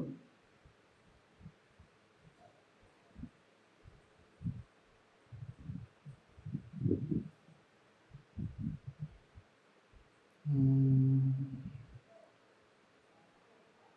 మన శరీరము నిద్రపోయిందా అనంత రిలాక్స్ అవ్వాలి, కానీ మనము ఎరుకుతో ఉండాలి. ఆత్మ చైతన్యము, శక్తి పట్ల ఎరుక, ఆత్మలో ఆనందం పట్ల ఎరుక, భగవంతుడు విశ్వం అంతటా ఉన్న బ్రహ్మానందం పట్ల ఎరుకతో ఉంటాము. శరీరములో ప్రతి కణము కూడా విశ్రాంతి స్థితిలో.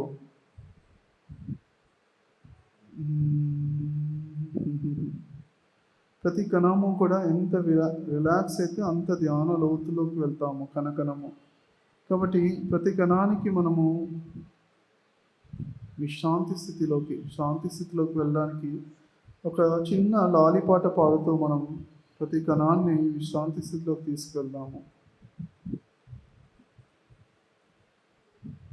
లాలి లాలి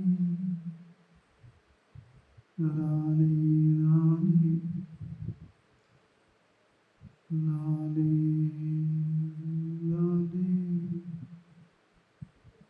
లాలి లాలి వటభద్ర సాయికి వరహాల లాలి వటభద్ర సాయికి రిలాక్స్ వరహాల లాలి నా జీవనేత్రునికి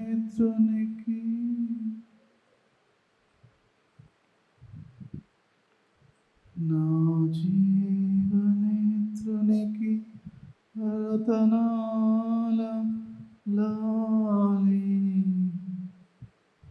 లాలి లాలి లాలి లాలి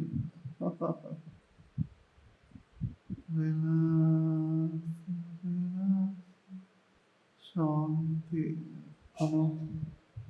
శరీరంలో అణువుకు కూడా లాలి, శాంతి, విశ్రాంతి స్థితి.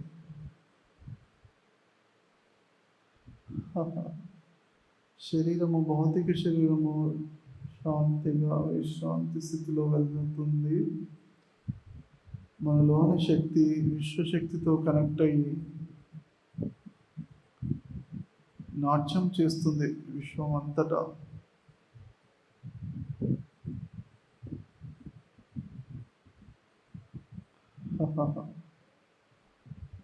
ఆనంద తాండవమే. శరీరము శాంతి, కడుపు ప్రశాంతంగా ఉందా, చిరునవ్వు ఉందా ముఖంలో?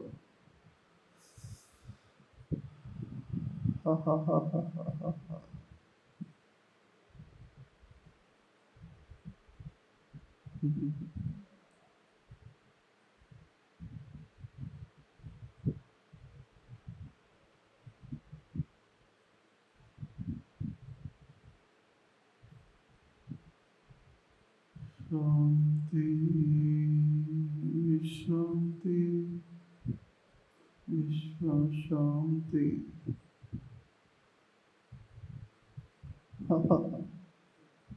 నిదానమైన శ్వాస 10 సెకండ్లు, ప్రశాంతమైన శ్వాస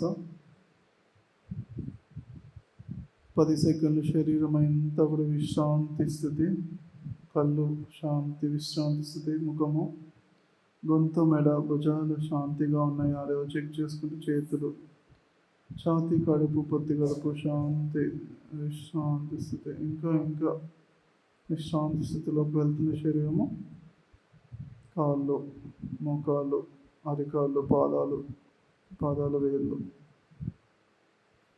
శరీరం అంతా కూడా పైనుంచి కిందాక శాంతి తరంగాలు.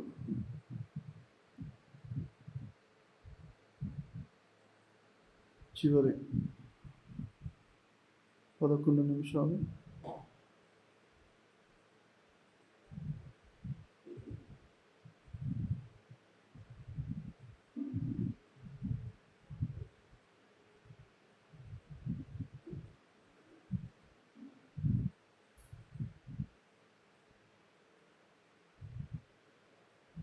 రిలాక్స్, చిరునవ్వుతో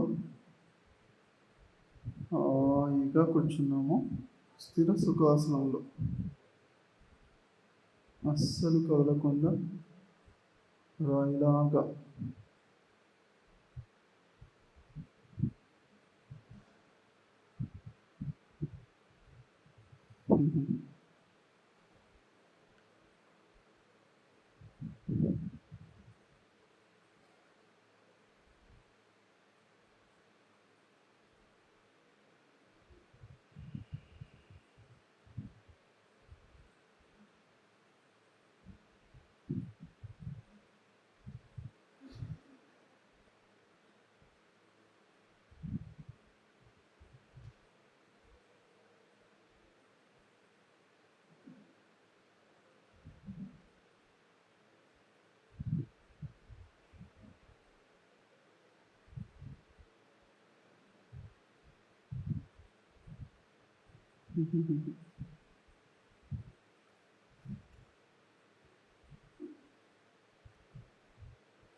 చివరి 8 నిమిషాలు శాంతి. ఎంత శాంతి స్థితిలో ఉంటే అంత విశ్వశక్తి కురుస్తూ రిసీవ్ చేసుకుంటూ ఉంటాము. శరీరము అంతా కూడా ఒకసారి చెక్ చేసుకుందాం. కళ్ళు రిలాక్స్గా ఉన్నాయా, చేతులు రిలాక్స్గా ఉన్నాయా, భుజాలు ప్రశాంతంగా ఉన్నాయా, కడుపు కాళ్ళు కూడా రిలాక్స్గా ఉన్నాయా చెక్ చేసుకుంటూ శరీరం అంతా శాంతి విశ్రాంతి స్థితిలో చిరునవ్వుతో ఉన్నామా 10 seconds.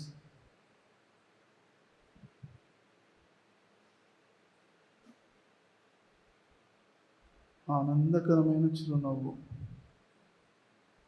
హృదయమంతా ఆనందమే.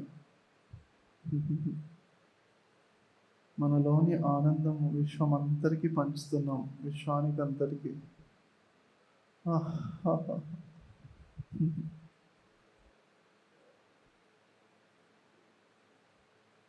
నిదానమైన శ్వాస 10 సెకండ్లు. 3 count, 3, 2, 1. 2 చేతులు కళ్ళ మీద పెట్టుకుందాం. 3, 2, 1, 0.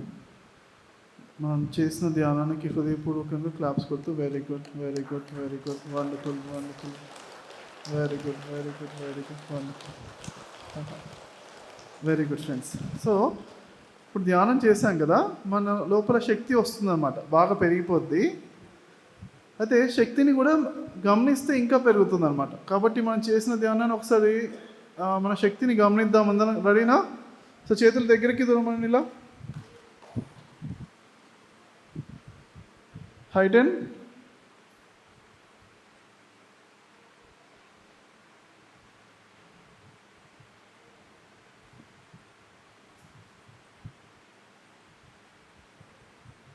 నమస్కారం Mudra 3. Thank you, thank you, thank you. Oneness, oneness, oneness. మళ్ళీ ఒకసారి చేతుల దగ్గరికి దూరం.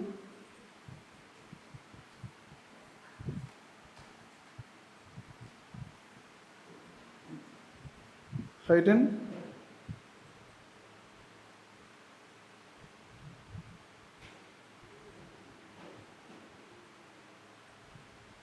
స్లోగా లెఫ్ట్ అండ్ రైట్ మూమెంట్. చేతుల్లో శక్తి తెలియాలి, తెలుస్తూ ఉంటే, తెలియకపోతే ఇంకొంచెం స్లోగా చేయండి.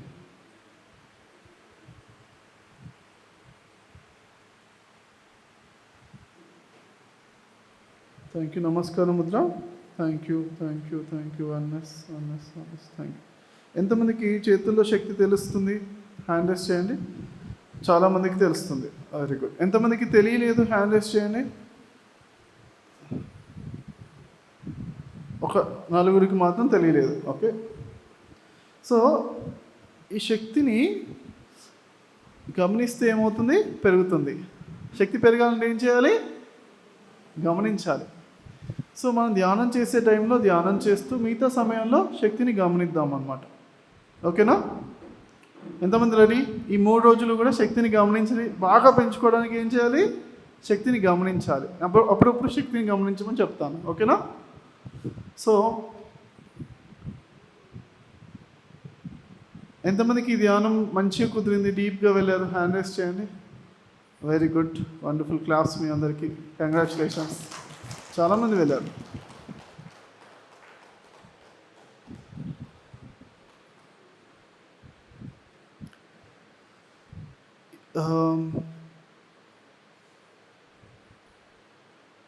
అయితే నేను ధ్యానం మొదలుపెట్టిన 2 సంవత్సరాల తర్వాత ఒక చక్కటి ఆనందకరమైన ఎక్స్పీరియన్స్ వచ్చింది. ధ్యానంలో ఇంత ఆనందం ఉంటుందా అని గమనించి ఆనందం మళ్ళీ రావాలి అని అప్పటి నుంచి ఎక్కువ ధ్యానం చేయాలి అనిపించింది. కానీ ఎక్కువ ధ్యానం చేయడానికి మనము హిమాలయాలో లేం కదా, సంసారంలో ఉన్నాం కదా. సంసారంలో ఉంటూ ధ్యానం ఎలా చేయాలి? పగటిపూట పనులు చేయాలి, రాత్రిపూట ఉంది ధ్యానం చేయడానికని భగవాన్ శ్రీకృష్ణ వారు చెప్పారు ఏంటంటే, యానిషా సర్వభూతానాం, అందరు చెప్పండి, యానిషా సర్వభూతానాం తస్యం జాగృతి సంయమి. Very good. యా అంటే ఏదైతే, నిషా అంటే రాత్రి అవుతుందో ఎవరికి? సర్వభూతానం, అన్ని అంటే భూతాలకు కాదు, సర్వభూతానం అంటే సకల ప్రాణులకు, జీవులకు, అందరికీ. ఓకే, ఏదైతే యా అంటే ఏదైతే, నిష అంటే రాత్రి అవుతుందో అందరికీ, సర్వభూతానం. తస్యం అంటే అప్పుడే, జాగ్రత్తగా అవేర్నెస్తో ధ్యానం చేస్తారు. ఎవరు? సంయమి అంటే, సంయమి అంటే యోగి అని వస్తుంది అన్నమాట. యోగులు ఎప్పుడు చేయాలి? ఎప్పుడైతే అందరూ పడుకుంటే అప్పుడు లేచి ధ్యానం చేయాలని చెప్పని శ్రీకృష్ణుడు చెప్పారు కదా. నాకెందుకో ఫస్ట్ నుంచి కూడా ధ్యానంలో రాకముందు గురించి కూడా అదే అలవాటు ఉండేదన్నమాట. ఇంటర్మీడియట్లో ఒక హాస్టల్లో జాయిన్ అయ్యానమాట. జాయిన్ అవుతే నాకేంటే ఎప్పుడు కూడా అందరితో పాటే ఉండేవాడిని. 8ంటికి డైరెక్ట్గా వెళ్ళి పడుకునేవాడిని. మా ఫ్రెండ్స్ ఏమో నాతో పోటీ పడి నాకన్నా ఎక్కువ మార్కులు రావాలని కొంతమంది ఉంటారు కదా, వాళ్ళేమో నేను ఎప్పటి వరకు ఉన్నానో చూసేవాళ్ళు. చూసి ఒక్కోసారి నేను 11 వరకు చదువుకుంటున్నాను, 11 వరకు చదువుకునేవాళ్ళు. నేను పడుకున్న తర్వాత హాఫ్ అన్ అవర్ ఎక్స్ట్రా చేసి పడుకునేవాళ్ళు అన్నమాట. నేను చూశాను, 1-2 రోజులు చూసాను, మీరు ఏంటి నాతో పోటీ పడుతున్నారు అనేసి నెక్స్ట్ రోజు నుంచి ప్లాన్ చేంజ్ చేశాను. ఈవినింగ్ 8 o'clockకే పడుకోవాలి, పడుకొని వాడు 11కి 12 వరకు చదువుకునేవాడు కాదు. చదువుకుని పడుకునేవాడు, నేను అప్పుడు లేచి చదువుకునేవాడు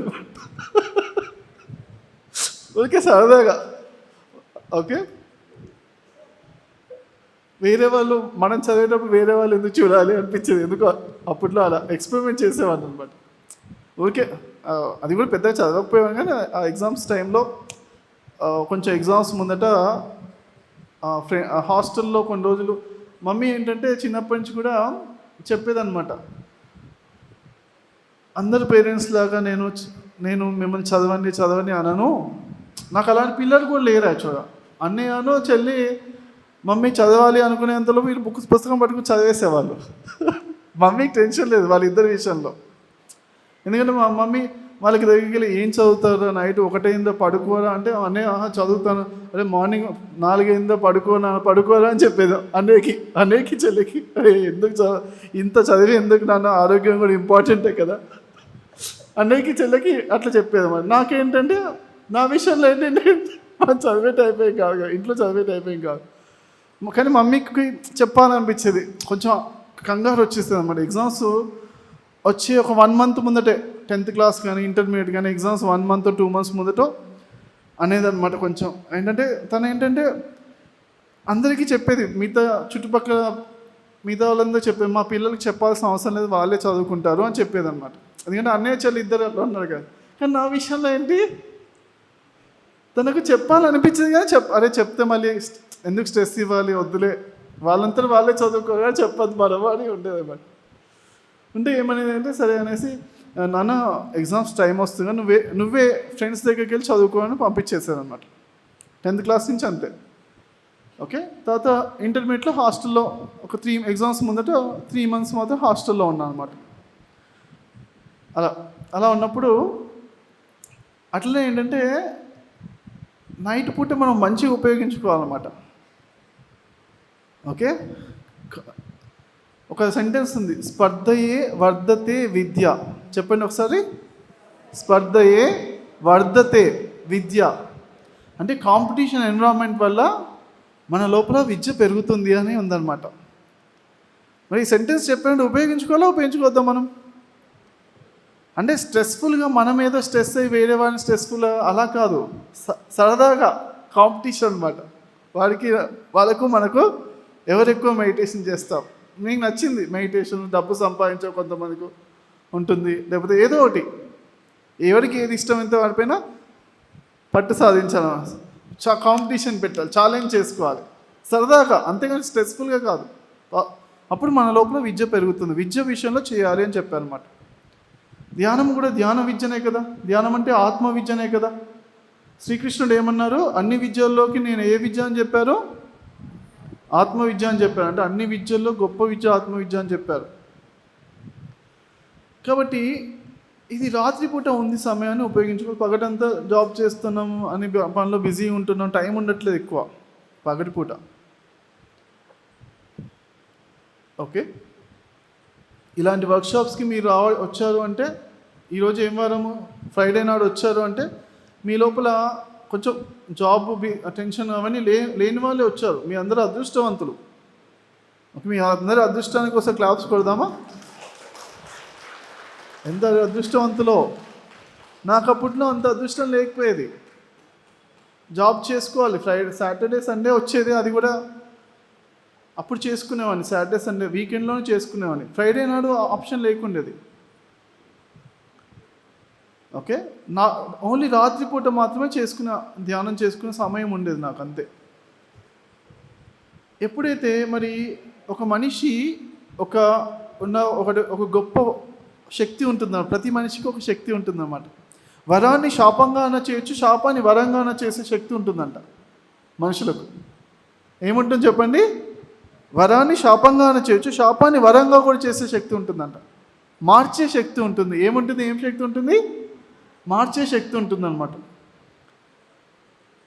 ఇప్పుడు రావణాసుడు పెద్ద వరం ఉంది, ఎన్నో వరాలు ఉన్నాయి. వరాలన్నీ ఏం చేశారు? కొంత దుర్వినియోగం చేశారు. రాక్షసులందరూ ఏం చేస్తారు? వరాలు, గొప్ప గొప్ప వరాలను రాక్షసులు ఏం చేస్తారు? ప్రజలందరినీ భయపెట్టి రకరకాల దుర్వినియోగం చేస్తారు, చేయదా? ఏ రాక్షసుడైనా ఏం చేశారు? ఏదో విధంగా వరాన్ని మంచిగా వాడుకున్నాడా? 10 మందికి కష్టం కలిగేలా వాడారా? అదే జపాన్కి హిరోషిమా నాగసాకి 2 బాంబులు వేస్తే కొన్ని లక్షల మంది చనిపోతే, జపాన్ దేశం అది శాపం, అది బాంబులు పెడితే శాపం. ఏమైంది మరి? వెంటనే బాగా టెక్నాలజీగా బాగా డెవలప్ అయిపోయి బాగా ఎదిగారు వాళ్ళు. వాళ్ళకి ఎటువంటి సైన్యాన్ని కూడా పెట్టుకోవద్దని ఆంక్షలు విధించారు. సైన్యం కూడా పెట్టుకోవద్దని. సైన్యం పెట్టుకోవద్దు ఏముంది, దేశం ఇంకా డెవలప్ అయింది. ఇంకా సైన్యం గురించి ఆలోచించలే కాబట్టి. అంటే శాపమే వరమైంది వాళ్ళకి, అంతేనా కదా? అంటే శాపాన్ని వరంగా మార్చుకోవచ్చు, వరాన్ని శాపంగా మార్చుకోవచ్చు. అంటే అలానే నాకేంటే జాబ్ చేసుకుంటూ పొద్దున్నీ సాయంత్రం వరకు నాకు ఒక్క క్షణం ఖాళీగా ఉండేది. అలాంటి జాబ్ ఉండేది. అలాంటప్పుడు ఏమైంది? దాన్నే వరంగా మార్చుకోవాలని ఏం చేయాలి? రాత్రి సమయం ఉంది కదా, రాత్రి సమయాన్ని ఉపయోగించుకున్నాం అన్నమాట. అనిపించిన తర్వాత మరి అలా ప్రాక్టీస్ చేస్తుంటే మొదట్లో నాకు కూడా చాలా మత్తు శరీరమే అనమాట. ఇంత మత్తు ఉంది అంటే అనుకునేవాళ్ళు అనమాట. నాకైతే తెలీదు, అది తమో గుణం అంటారు కదా, మత్తుతో ఊగిపోయే శరీరం అనమాట. చాలా ఎక్కువ ఉండేది. ఇలా కూర్చున్నా అంటే అంతే, కొంతసేపు రిలాక్స్ అయిపోయామని. తర్వాత కొంతసేపు అయిన తర్వాత చూస్తే మంచం మీద లేచేవాడిని. అది కూడా కొంతసేపు అనుకునేవాడిని, తెల్లారిపోయేది. అప్పుడే కళ్ళు తెరిస్తే మంచం మీద ఉండేవాడిని. అదేంటప్పుడు కుర్చీలో కూర్చున్న మంచం మీదకి ఎలా వెళ్ళాను? 2 steps లేచి నడిచి 2 స్టెప్స్ వేసి మంచం మీదకి వెళ్ళాలి కదా, ఎలా అని తెలియకపోయేదన్నమాట. నాకు ఎరుకలో లేకపోయేవాడిని మొదట్లో. తర్వాత ఇలాంటి అన్ని కష్టాలు వచ్చి ఎంతో రీసెర్చ్ చేసి తర్వాత ఒక అది స్ట్రక్చర్గా నైటల్లో ఎలా ధ్యానం చేయాలి అని నాకు అర్థం అయ్యడానికి 8 సంవత్సరాలు పట్టింది ఫ్రెండ్స్. నాకు చాలా టైం పట్టింది, ఎన్నెన్నో ఎక్స్పెరిమెంట్స్, ఎన్నెన్నో పడుతూ లేస్తూ ఎంతెంతో చేశాను.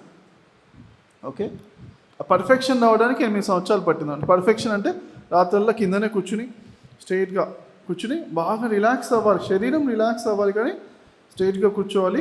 ప్లస్ అంటే అవేర్నెస్ ఉండాలి కదా. ప్రతి 10 నిమిషాలకు అలారం పెట్టుకునేవాడిని, అలారం పెట్టుకుని ఆఫ్ చేసి మళ్ళీ స్ట్రైట్గా కూర్చొని ధ్యానం చేస్తాం, మళ్ళీ 10 నిమిషాలకు ఆఫ్ చేసాం. అలా రాత్రుల్లో చేస్తే అదొక పర్ఫెక్ట్ స్టేట్లో బాగా రిలాక్స్ అవ్వాలి శరీరము, కానీ స్ట్రైట్గా కూర్చోవాలి. ప్రతి 10 నిమిషాలకు అలారం ఆఫ్ చేయాలి. అంటే అవేర్నెస్, స్ట్రైట్గా కూర్చొని అవేర్నెస్ ప్లస్ శరీరం ఎంత రిలాక్స్ అవ్వాలంటే మళ్ళీ పొద్దున్న ఆఫీస్ జాబ్ చేయాలి కదా, అంటే అంత రిలాక్స్ అవ్వాలి శరీరము, మనసు థాట్లెస్ స్టేజ్లో ఉంటేనే కదా మంచి ధ్యానం కుదరాలి. అవన్నీ రావడానికి నాకు టైం పట్టిందనమాట. అయితే అనిపించింది, అరే నాకు ఆలోచన రహిత స్థితి పైన పట్టు రావడానికి, గుడాకేశ ధ్యానం పైన పట్టు రావడానికి 8.5 సంవత్సరాలు 6.5 సంవత్సరాలు పట్టింది. మరి ఇంత టైం పట్టింది, నేను వేరే వాళ్ళకి నేర్పిస్తే అంత టైం పడుతుంది? అప్పుడు పడుతుందా? తక్కువ షార్ట్కట్స్ అన్నీ నేను నేర్చేసుకున్నా కదా, టిప్స్ అన్నీ చెప్పేస్తాను కదా. నేను వేరే వాళ్ళకి ట్రైనింగ్ ఇస్తే ఇంత టైం పట్టదు కదా అని ఎప్పుడైతే అనిపించిందో, ఆ రోజు నుంచి నేను వేరే వాళ్ళకు నేర్పించడం స్టార్ట్ చేశాను. వాళ్ళందరూ ఫాస్ట్గా నేర్చుకోవడం జరిగిందనమాట. సో వాళ్ళందరూ ఎక్కువ అదృష్టవంతులు, మీ అందరూ కూడా.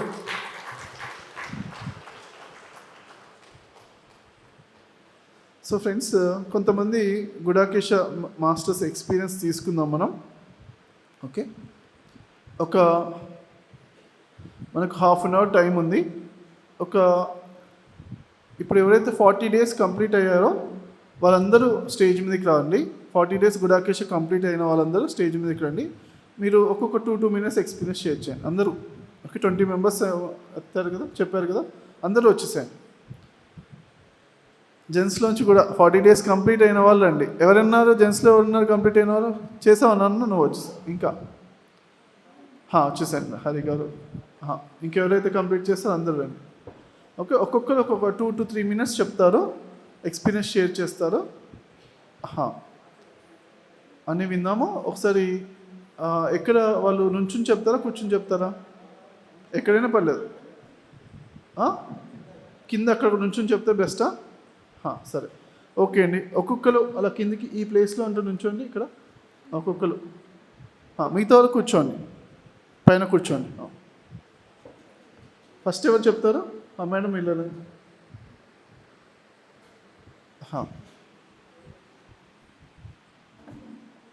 బ్రహ్మర్షి పితామహ పత్రిజీ గురుదేవులకి, మా గురువులు ప్రబోధ్ అచ్యుత సార్ గారికి, ఇక్కడున్న సభికులు అందరికీ నమస్కరిస్తూ, నేను 2022 సెప్టెంబర్లో ఈ గుడాకేశ్లోకి వచ్చాను, 7th బ్యాచ్లో. అప్పట్లో నాకు అసలు ధ్యానం అంటే తెలిసేది కాదు. ధ్యానంలో అంతవరకు నేను తెలుసు కానీ చెయ్యాలనే అంత ఉత్సుకత కానీ చెయ్యాలన్నంత టైం కానీ ఉండేది కాదు. 22లో నేరుగా నేను గుడాకేశ్లోకి రావడం జరిగింది. ఫస్ట్ రోజే కూర్చోలేకపోయాను. అంటే ఒక 1 hour 1.5 hour కూర్చునేసరికి ఇంకా నా వల్ల కాలేదు. అన్నీ పడేసి పడుకునేస్తామా అనే దశలో ఎందుకో ఒక పట్టుదల వచ్చిందనమాట. ఎలాగైనా సాధించాలి, చెయ్యాలి అనే ఒక పట్టుదల 1-2 రోజుల్లో కాస్త నిర్ణయం గట్టి చేసుకొని ఆ 41 రోజు కంటిన్యూ చేశాను. ఆ 41 రోజు అసలు నడుము వాల్చలేదు.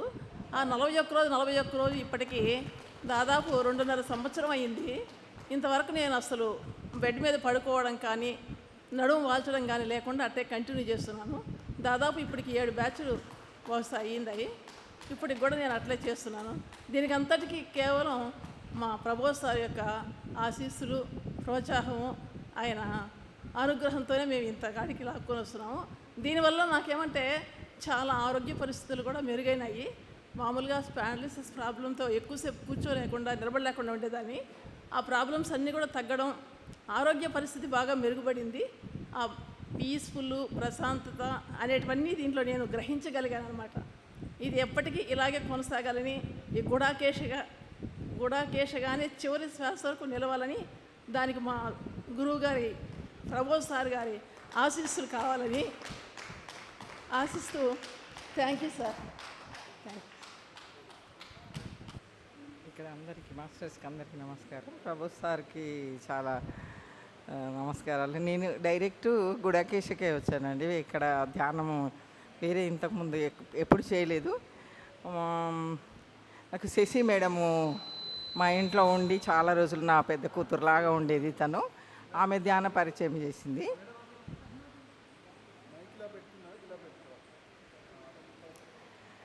ఆ అమ్మాయి మా వారి బాడీ వీకెట్ చేసిన తర్వాత నేను చాలా డిప్రెషన్లో ఉన్నప్పుడు నాకు ఫోన్ చేసి, ఆంటీ మీరు ధ్యానం చేయండి అని అంటే, ధ్యానం చేసి నేను చేయగలనా అని ఒక డౌట్ అని అంటే, లేదు మీరు చేయగలరు, చేయాలి, చేస్తే బాగుంటుంది అని అంటే, సరే ప్రయత్నం చేస్తా అన్న. ఆ రోజు శివరాత్రి రోజు, ఆ రోజు ఎట్లా కూడా జాగారం చేస్తాం కదా, సరే ప్రయత్నం చేస్తాము అని ఇంకా వేరే ఏం క్వశ్చన్ చేయలేదు ఆమెకు. ఆ రోజు అంతా కూర్చొనే ఉన్నాను ధ్యానం చేసుకుంటూ. నిద్రపోకపోయినా పొద్దున్నే యాక్టివ్గా ఉంది. అసలు మామూలుగా శివరాత్రి రోజు జాగారం ఉంటే పొద్దున్నే లేవాలంటే మబ్బుగా అలాగా ఉండేది ఎప్పుడైనా ప్రతి శివరాత్రికి. కానీ ఆ రోజు చాలా బాగా అనిపించింది. అట్లా కంటిన్యూ చేసి 41 రోజు నేను అసలు నడుము వాల్చకుండా బెడ్ ఉన్నది కూడా నాకు గుర్తు లేకుండా నేను ధ్యానం చేశాను. చేసిన తర్వాత నాకులో కొన్ని మార్పులు, ఆరోగ్య విషయంలో చాలా మార్పులు జరిగినాయి. నాకు బీపీ ఉండేది చాలా సంవత్సరాలు, ఒక 40 years బీపీ ఉన్నది.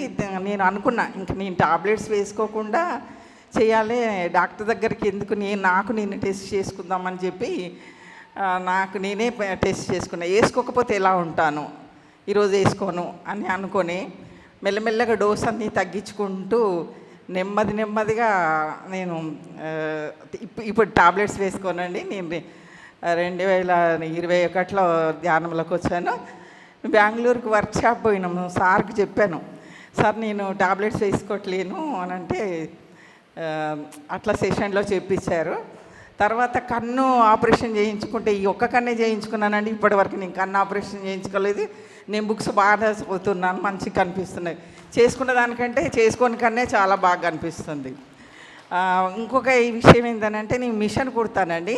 నా బ్లౌజులు నేను కుట్టుకోవడం ఇదివరకు వర్క్ కూడా చేసేదాన్ని.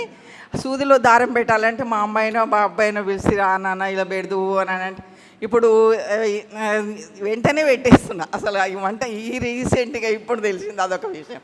అది చాలా వండర్ అనిపించింది. ఇన్ని మార్పులు జరుగుతున్నాయి కదా. ఇంకా వర్క్షాప్లు అంటే చాలా ఇష్టం. ఎక్కడ వర్క్షాప్లు జరిగినా కూడా నాకు వెళ్ళాలనిపిస్తుంది. వెళ్ళినాము మా అక్కడ ప్రతిసారి కూడా ఒకటే కదా అని అంటే, లేదు ఒక్కొక్క దగ్గర ఒక అనుభవం ఉంటుంది. మా సార్ చాలా టెక్నిక్స్ చెప్తూ ఉంటాడు, అవన్నీ వినాలి, అన్ని వర్క్షాపులు అందుకనే ఉత్సాహంగా వస్తాను. అసలు ఎప్పుడు ఉత్సాహంగానే ఉంటాను, ఇలాగే ఉంటాను. మా ఇంటి పక్క వాళ్ళు కూడా అంటారు, ఆంటీ చాలా ఎప్పుడు చూడి ఎనర్జీగా ఉంటుంది.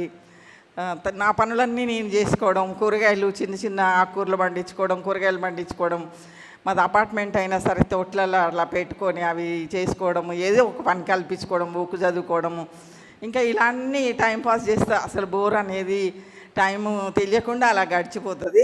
ఎప్పుడు వీలైతే అప్పుడు ధ్యానంలో కూర్చుంటా. ఇదంతా కూడా ప్రభు సార్ నాకు ఇచ్చిన శక్తి ధ్యానం వల్ల చాలా థ్యాంక్ యూ అండి. Thank you. తర్వాత ఏంటి, డాక్టర్ ఏమన్నారంటే ఒక రెస్ట్ తీసుకుని 4 రోజుల తర్వాత మళ్ళీ ఇంకో ఆపరేషన్ చేస్తా అన్నారు. అంతలో ధ్యానం నేర్చుకున్నారు కదా. గుడాకేశ ధ్యానంలోకి వచ్చాక ఇంకా డాక్టర్ దగ్గరికి వెళ్ళాను. మళ్ళీ వెళ్తే ఏమని, నాకు ఆపరేషన్ చేసిన దానికన్నా ఆపరేషన్ చేయని కన్నా ఇంకా మంచిగా కనిపిస్తుంది అని అన్నారు. డాక్టర్ ఏమో అన్ని టెస్టులు చేసి, అవునండి మీకు మరి ఇప్పుడు మరి ఆపరేషన్ చేయాల్సిన అవసరం లేదు, కానీ కొన్ని రోజుల తర్వాత మళ్ళీ రండి, ఖరాబ్ అయితే అప్పుడు రండి అని చెప్తున్నారు. ఇంకెందుకు వస్తారు, మెడిటేషన్కి వచ్చేసారు కదా. సో ఒక మిరాకిల్స్ సృష్టిస్తున్నారు అన్నమాట. కన్ను నార్మల్గా అల్లోపతిలో ఆపరేషన్ చేస్తే కానీ టాబ్లెట్ లెవెల్ తగ్గేది ఏం లేదు. ఆపరేషన్ చేయాల్సి, కానీ ఆపరేషన్ లేకుండా కూడా తగ్గించుకున్నారు అంటే, ఆపరేషన్ ఉన్న కన్నా ఆపరేషన్ చేయని కన్నే ఇంకా మంచిగా చూసేలా తగ్గించుకున్నారు అంటే ఎంత గొప్ప విషయం. దానికి హృదయపూర్వకంగా క్లాప్స్ కొడతాం.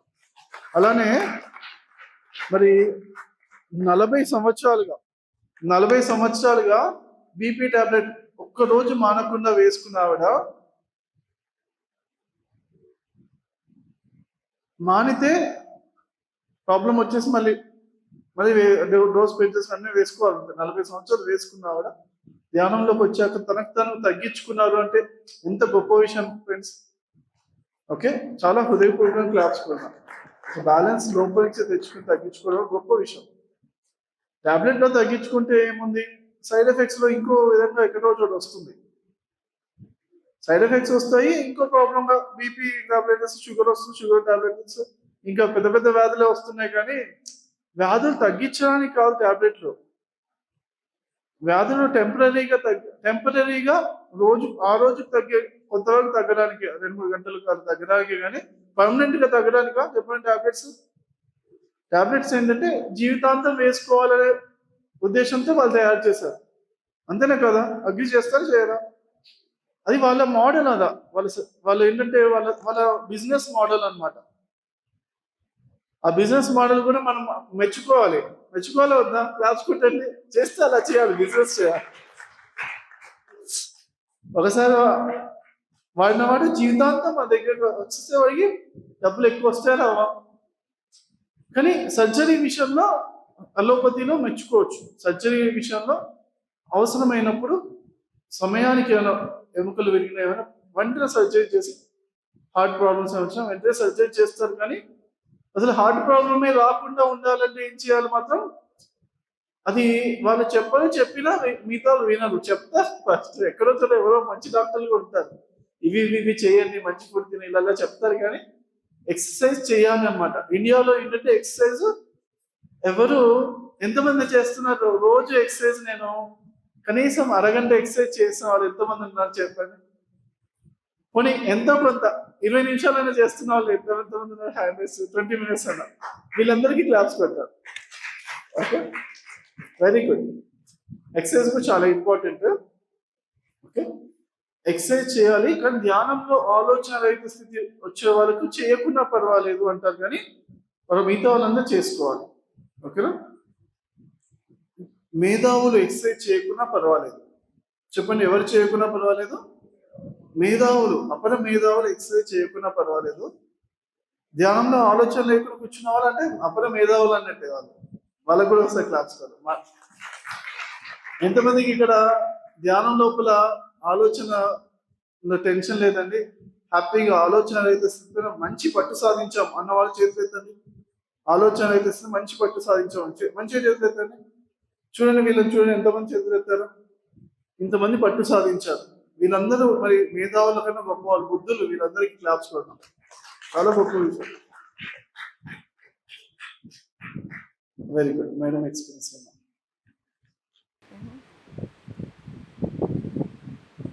ఇక్కడ ఉండే వారందరికీ నమస్తే అండి. కేజీ పైన సార్కి వీళ్ళందరికీ నమస్తే అండి. నేను ధ్యానం అంటే ఏదో నాకు ఇంతకుముందు తెలియదండి.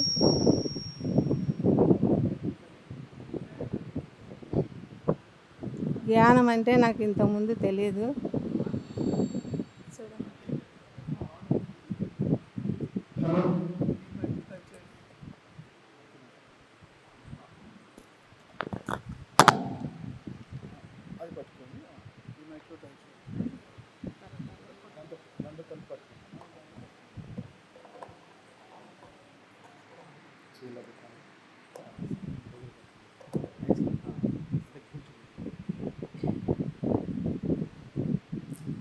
ధ్యానం అంటే ఇంతకుముందు నాకు తెలియదండి.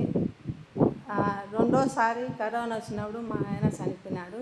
అప్పుడు ఎక్కువ దుఃఖంలో నేను ఉన్నప్పుడు మా చిన్న అబ్బాయి భగవద్గీత పెట్టి నా చెవి కాడ పెట్టేవాడు. ఆ భగవద్గీత ఇంట సెల్లు జరపడం స్టార్ట్ చేశాను. ఆ సెల్లులో మన డాక్టర్ నూటన్ గారు, లక్ష్మి గారు అని ఒక ధ్యానము దుఃఖంలో ఉండేవారికి ధ్యానం చేస్తే దుఃఖం తగ్గుతుంది అని చెప్పడము విన్నాను. తర్వాత భగవద్గీత పక్కన పెట్టి చెల్లు జరుపుతూ ధ్యానం చేసుకునేవారు. అప్పుడు మా అబ్బాయి ఇదే మంచి మా చనిపోతారు పుడతారు తెలుసుకున్నావు కదా, నువ్వు ఎప్పుడూ దుఃఖపోవద్దుగా నువ్వు ధ్యానం చేసుకో అని చెప్పాడు. అప్పుడు ప్రతిరోజు ధ్యానం నన్ను అసలు ఎవరు డిస్టర్బ్ చేసేవాళ్ళు కాదు, చేసుకుంటూ ఉండేదాన్ని. ప్రతిరోజు నెల తర్వాత ఆ ఒళ్ళు అసలు ఉలకాగా అయిపోయి, అసలు దూదన్నా అంత ఉలకాగా ఉంటుంది కానీ అట్లా అంత ఉలకాగా అయిపోయి గాలిలో లేచినట్టు అనిపించింది నాకు. మళ్ళీ ఇంకొక రోజు వాయిస్ వినిపించింది, అది నాకు అర్థం కాలేదు. మళ్ళీ పర్సన్ వేసుకొని నాకు వాయిస్ ఏదో నాకు అర్థం కాలేదని మళ్ళీ ధ్యానంలో కూర్చున్నాను. నీకు ఒక గురువు అవసరము అని చెప్పారు. అప్పుడు నాకు మా పిల్లలతో నాకు చెప్పాను. నాకు 3 కొడుకులు 3 కోడళ్ళు. అప్పుడు వాళ్ళతో చెప్పాను. అప్పుడు ఓబయ్య గారని కడపలో ఆయన గురువును ఏర్పాటు చేశారు.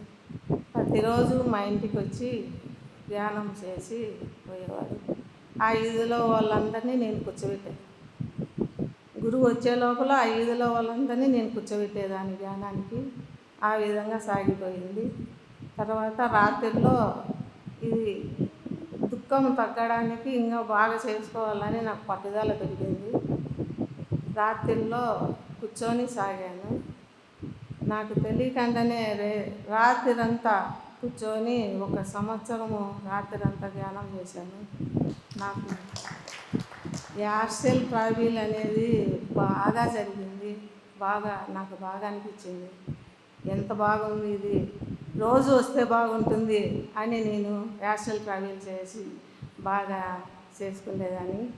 తర్వాత సావిత్రి మేడం అని ఒక ఆమె పిరమిడ్లో పరిచయం అయ్యింది. గుడాకేశ అనేది తిరుపతిలో జరుగుతుంది, పోతానమ్మా నువ్వు వస్తావా అని అడిగింది. వస్తానని వచ్చాను. ఆ రోజు రేయంతా సారు కూర్చోబెట్టి ధ్యానం చెప్పారు. ఆ రోజు తెలిసింది నాకు గుడాకేశ అంటే రాత్రిలో నిద్రపోకన్నా చేసేదేనా అని ఆ రోజు నాకు తెలిసింది. అంతకుముందు గుడాకేశ అంటే ఏదో తెలియదు. సారు చేపించిన తర్వాత నాకు చేసింది. అసలు భయం లేదు. అంతకుముందు భయం ఉండేది, అసలు భయమే లేదు.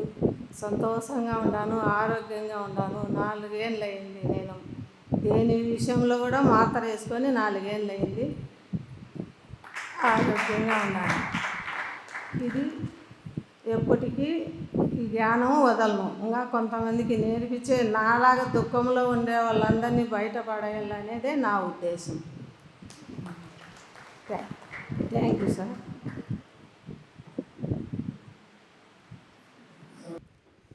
నా పేరు సావిత్రి.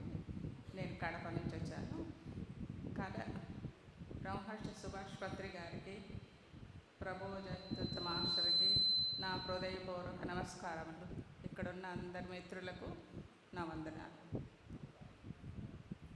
నేను 2020లో కళలు సూక్ష్మ శరీర యానము 14 రోజుల క్లాసులకు అటెండ్ అయిన మొదటి రోజు సార్ 1 మినిట్ మెడిటేషన్ చేసినప్పుడే నేను ఈ ధ్యానం చాలా బాగుంది అనుకున్నాను. అప్పుడు సారు గుడాకేశ్ విషయం కూడా చెప్పారు. గుడాకేశ్లో చేరాలనుకుంటే డిసెంబర్ 9వ తారీఖు 20వ సంవత్సరంలో గుడాకేశ్లో చేరాను. అప్పటి నా పరిస్థితి ఏంటంటే నేను అసలు 10 అడుగులు కూడా నడవలేను. అర్ధగంట కూర్చొని నా పనులు చేసుకొని నేను సింగిలే ఉంటాను. అలాంటి దాన్ని ఇప్పుడు నేను వర్క్షాపులకు కూడా హైదరాబాద్కి కూడా ఒక్కదాన్నే వెళ్ళొస్తాను.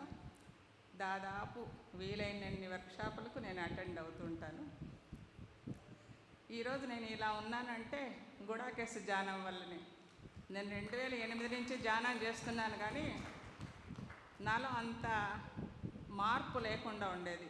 గుడాకేశలోకి వచ్చిన తర్వాత ఇప్పుడు నా ఆరోగ్యం కానీ, నేను నడవలేని దాన్ని నా లగేజ్ నేనే తీసుకొని అన్ని చోట్లకు ఒంటరిగా వెళ్ళడానికి పిల్లలకు కూడా ధైర్యం వచ్చింది. నేను ఒక్కదాన్నే కూడా వెళ్తుంటాను. కాకపోతే ఇప్పుడు కడప నుంచి 5 మంది వచ్చాము. నా ఈ మార్పుకంతా గుడాకేశ కారణం. అందరికీ నమస్కారం. పెట్టాలి. సో లైన్ కట్ చేసినందుకు, కట్ చేయించినందుకు జానుకి థ్యాంక్స్. ఫ్రెండ్స్, నేను హాస్పిటల్ వెళ్ళి 25 ఇయర్స్. ఒక మాత్ర అంటే ఒక ట్యాబ్లెట్ వాడి కూడా 25 ఇయర్స్. దానికంటే ముందు నా పర్మిషన్ లేకుండా ఇవ్వబడితేనే కానీ నేను వాడలేదు. లాస్ట్ టైం నేను హాస్పిటల్ వెళ్ళింది పాపని కనడానికి, అంతే. అండ్ ఇంకో గ్రేట్ న్యూస్, మా పాపకు కూడా ఒక్క ఇంజెక్షన్, ఒక్క మాత్ర ఇప్పటివరకు వాడలేదు. She's not healthy. నేనే హెల్తీయెస్ట్ ఇన్ ద యూనివర్స్ అంటే అది ఇంకా హెల్తీగా పుట్టింది. సో నాకు ఏ హెల్త్ స్టోరీస్ లేవు చెప్పడానికి. బట్ గుడాకేశ చేరిన తర్వాత అన్నీ పోవడమే ఫ్రెండ్స్. 41 డేస్ చేసినప్పుడు ఫస్ట్ నాకు విదిన్ 1 వీక్ భయం పోయింది. ఫుల్ క్లారిటీ, భయం పోయింది కంప్లీట్లీ. అది జోక్ కాదు. మీలో ఎవరికైనా భయం ఉంటే దీన్ని ఇంకా తప్పట్లు కొట్టాలి, ఇంకా తొందరగా దాన్ని అట్రాక్ట్ చేస్తారు. విదిన్ నెక్స్ట్ 6 మంత్స్ బాధ కంప్లీట్లీ పోయింది. దుఃఖం అనేది కంప్లీట్లీ గాన్. ఏది మన వర్క్షాప్స్ అటెండ్ చేసినప్పుడు, ఫేస్ టు ఫేస్ వర్క్షాప్స్. ఇప్పటికీ ఇది ఐ థింక్ 35th వర్క్షాప్ అని చెప్పచ్చు నాది. 35 వర్క్షాప్స్ నేను చేశాను. ఫేస్ టు ఫేస్ వర్క్షాప్స్, ఇంట్లో కూర్చొని చేసినది కాదు. ఎందుకు చేస్తున్నాను అంటే ఒక్కొక్క వర్క్షాప్లో పోయే ఇది చూసి పోతే ఇంత ఆనందం ఉంటుందా అని నేను గుడాకేశాలకు వచ్చిన తర్వాత తెలుసుకున్నాను. అండ్ నా ఫస్ట్ పరిచయం గుడాకేశ 2022 శివరాత్రి నైట్ సార్తోని జస్ట్ 1 minute మెడిటేషన్స్ చేసిన 2 గంటల్లో నాకు థాట్లెస్ స్టేట్ మీద మాస్టరీ వచ్చేసింది. 2 గంటలు ఫ్రెండ్స్. అది సార్కి ఎన్నాళ్ళు పట్టింది sir? Just 8.5 years only. Okay, so అది గురువుకున్న గొప్పతనం, ఇజంట్ ఇట్? అయితే నేను 1 year ఏ పిరమిడ్ కనిపిస్తే ఆ పిరమిడ్లో ధ్యానం చేశాను. రోజుకి 8 గంటలు చేసిన రోజులు ఉన్నాయి. ప్రతి అమావాస్య, ప్రతి పౌర్ణమి మిస్ అవ్వకుండా చేసిన ధ్యానాలు ఉన్నాయి.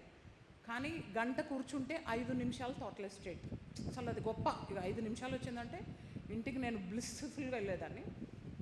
గుడాకేశకి వచ్చిన తర్వాత ఒక గంట కూర్చుంటే 55 minutes థాట్లెస్ స్టేట్ ఫ్రెండ్స్. ఇది మా ఓపెన్ ఛాలెంజ్.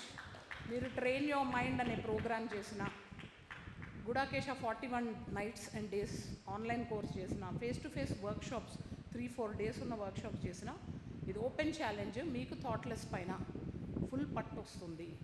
ఓకే, ఎందుకు రాదో మేము చూసుకుంటాం. ఆ డోర్లు క్లోజ్ చేసైనా మేము తెప్పిస్తాము. ఓకే, సో ఇంకేం పోయాయి? బాధ, భయం ఇవన్నీ పోయాయి. వెరీ సూన్ కోపం కూడా పోయింది. సో దానికి క్లాప్స్ కొట్టండి. Thanks to universe. ఈ 3 జయిస్తే ఇంకేముంది ఫ్రెండ్స్? సో మనకి primary leaders, golden leaders and diamond leaders అని ఇవ్వబడుతుంది మనకు ఆన్లైన్ కోర్స్లో. ఇంట్లో కూర్చొని హ్యాపీగా సునాయాసంగా చేసుకునే టైంలో నాకు ఒక 6th 7th డే మాయ వచ్చి చక్కగా బబ్బో చాలా కష్టపడ్డావు అని చెప్పి అన్నప్పుడు మా ప్రైమరీ లీడర్ చాలా చక్కగా పండుకోండి కానీ మళ్ళీ స్టార్ట్ అవుతుంది, మళ్ళీ 0 నుంచి మొదలు పెట్టాలంటే నో వే, ఛాన్సే లేదని చెప్పి నేను ఆ 42nd నైట్ మంచి దున్నపోతులాగా నిద్రపోదామని చెప్పేసి దానికోసమే 41 nights శ్రద్ధగా చేశాను. 42nd నైట్ ఫుల్గా నిద్రపోయాను ఫస్ట్ టైం చేసినప్పుడు. అట్లా నేను 4 batches చేశాను ఫ్రెండ్స్. అండ్ వేరే వాళ్ళతో కూడా చేపించే లెవెల్కి ఎదిగేటట్టు గుడాకేశ మనకు ఎనర్జీస్ ఇస్తుంది. ఇక్కడ ఎనర్జీస్ ఏం చేయగలుగుతాయి అనేది నేను ప్రాక్టికల్గా లైఫ్లో చూశాను. అంటే కోరికలు తీరిపోవడం, మేనిఫెస్టేషన్స్ టక్కుని తీరిపోవడం. మా ఇంట్లోనే మా కుక్క ఉంటుంది లక్కీ అని, అది 3 times చావు చూడాల్సింది, చనిపోవాల్సింది. దానికి ఎనర్జీస్ ఇవ్వడం, అది బతకడం.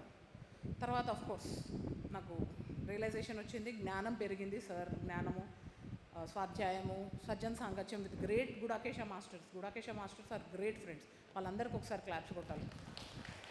ఎంతమంది మాస్టర్స్ మధ్యలో మనం ధ్యానం చేస్తున్నట్టే మన పూర్వజన్మ సుకృతం నిజంగా. సో ఆ సీనియర్ మాస్టర్స్ వాళ్ళందరూ షేర్ చేసుకునే జ్ఞానం వల్ల అసలు కోరికలు పెట్టుకోవాలా వద్దా, పెట్టుకుంటే ఎలాంటివి పెట్టుకోవాలి, లోక కళ్యాణం కోరికలు ఆర్ హయ్యెస్ట్ అని చెప్పేసి నాది అనే చిన్న హోల్లో బతుకుతున్న నాకు కనిపించని లోకాల్లో కూడా నాకు ఒక రెస్పాన్సిబిలిటీ, ఇప్పుడు ఒక యూనివర్సల్ సిటిజన్గా నాకు అవేర్నెస్ పెరిగింది. సో ఏది చేసినా కూడా ఆ లెవెల్ వరకు ఆలోచించి అంత ఆపరేట్ చేస్తున్నాను అనమాట నేను. సో అంత అవేర్నెస్ ఇచ్చిన గుడాకేశకి, ఆ గురుశక్తికి, విశ్వశక్తికి ఎప్పుడు రుణపడి ఉంటాను. నా ఆత్మ ఉన్నంత వరకు, నాట్ జస్ట్ దిస్ జన్మ, నా ఆత్మ ఎగ్జిస్ట్ అయినంత వరకు I am Gudakesha, I am Gudakesha, I am atma Gudakesha. Thank you very much. ఆ గురువులందరికీ ఒకసారి హార్ట్ఫుల్ అప్రిషియేషన్స్. సదానంద యోగి గారికి హార్ట్ఫుల్ అప్రిషియేషన్స్. మరి బ్రహ్మర్షి సుభాష్ పత్రిజీ గారు గుడాకేశ అని పేరు పెట్టారు 2011లో. అప్పటి వరకు నైట్ టైం అవేర్నెస్ మెడిటేషన్ పేరు అని పెంచుకునే వాళ్ళం. ఆ రోజు పత్రి గారే దీనికి నామకరణం చేశారు. ఇదంతా కూడా గుడాకేశ విద్య అంతా కూడా పత్రిజీ గారు మరి సదానంద యోగి గారు అక్కడి నుంచి వచ్చిందే. ఇక్కడ ఎన్నో జన్మల్లో, ఎన్నో యుగాల్లో ఎందరో మహాయోగులు చేసిన ఈ జన్మలో మరి స్టార్టింగ్ అక్కడి నుంచి వచ్చింది కాబట్టి హృదయపూర్వకంగా క్లాప్స్ కొడుతూ థ్యాంక్ యూ.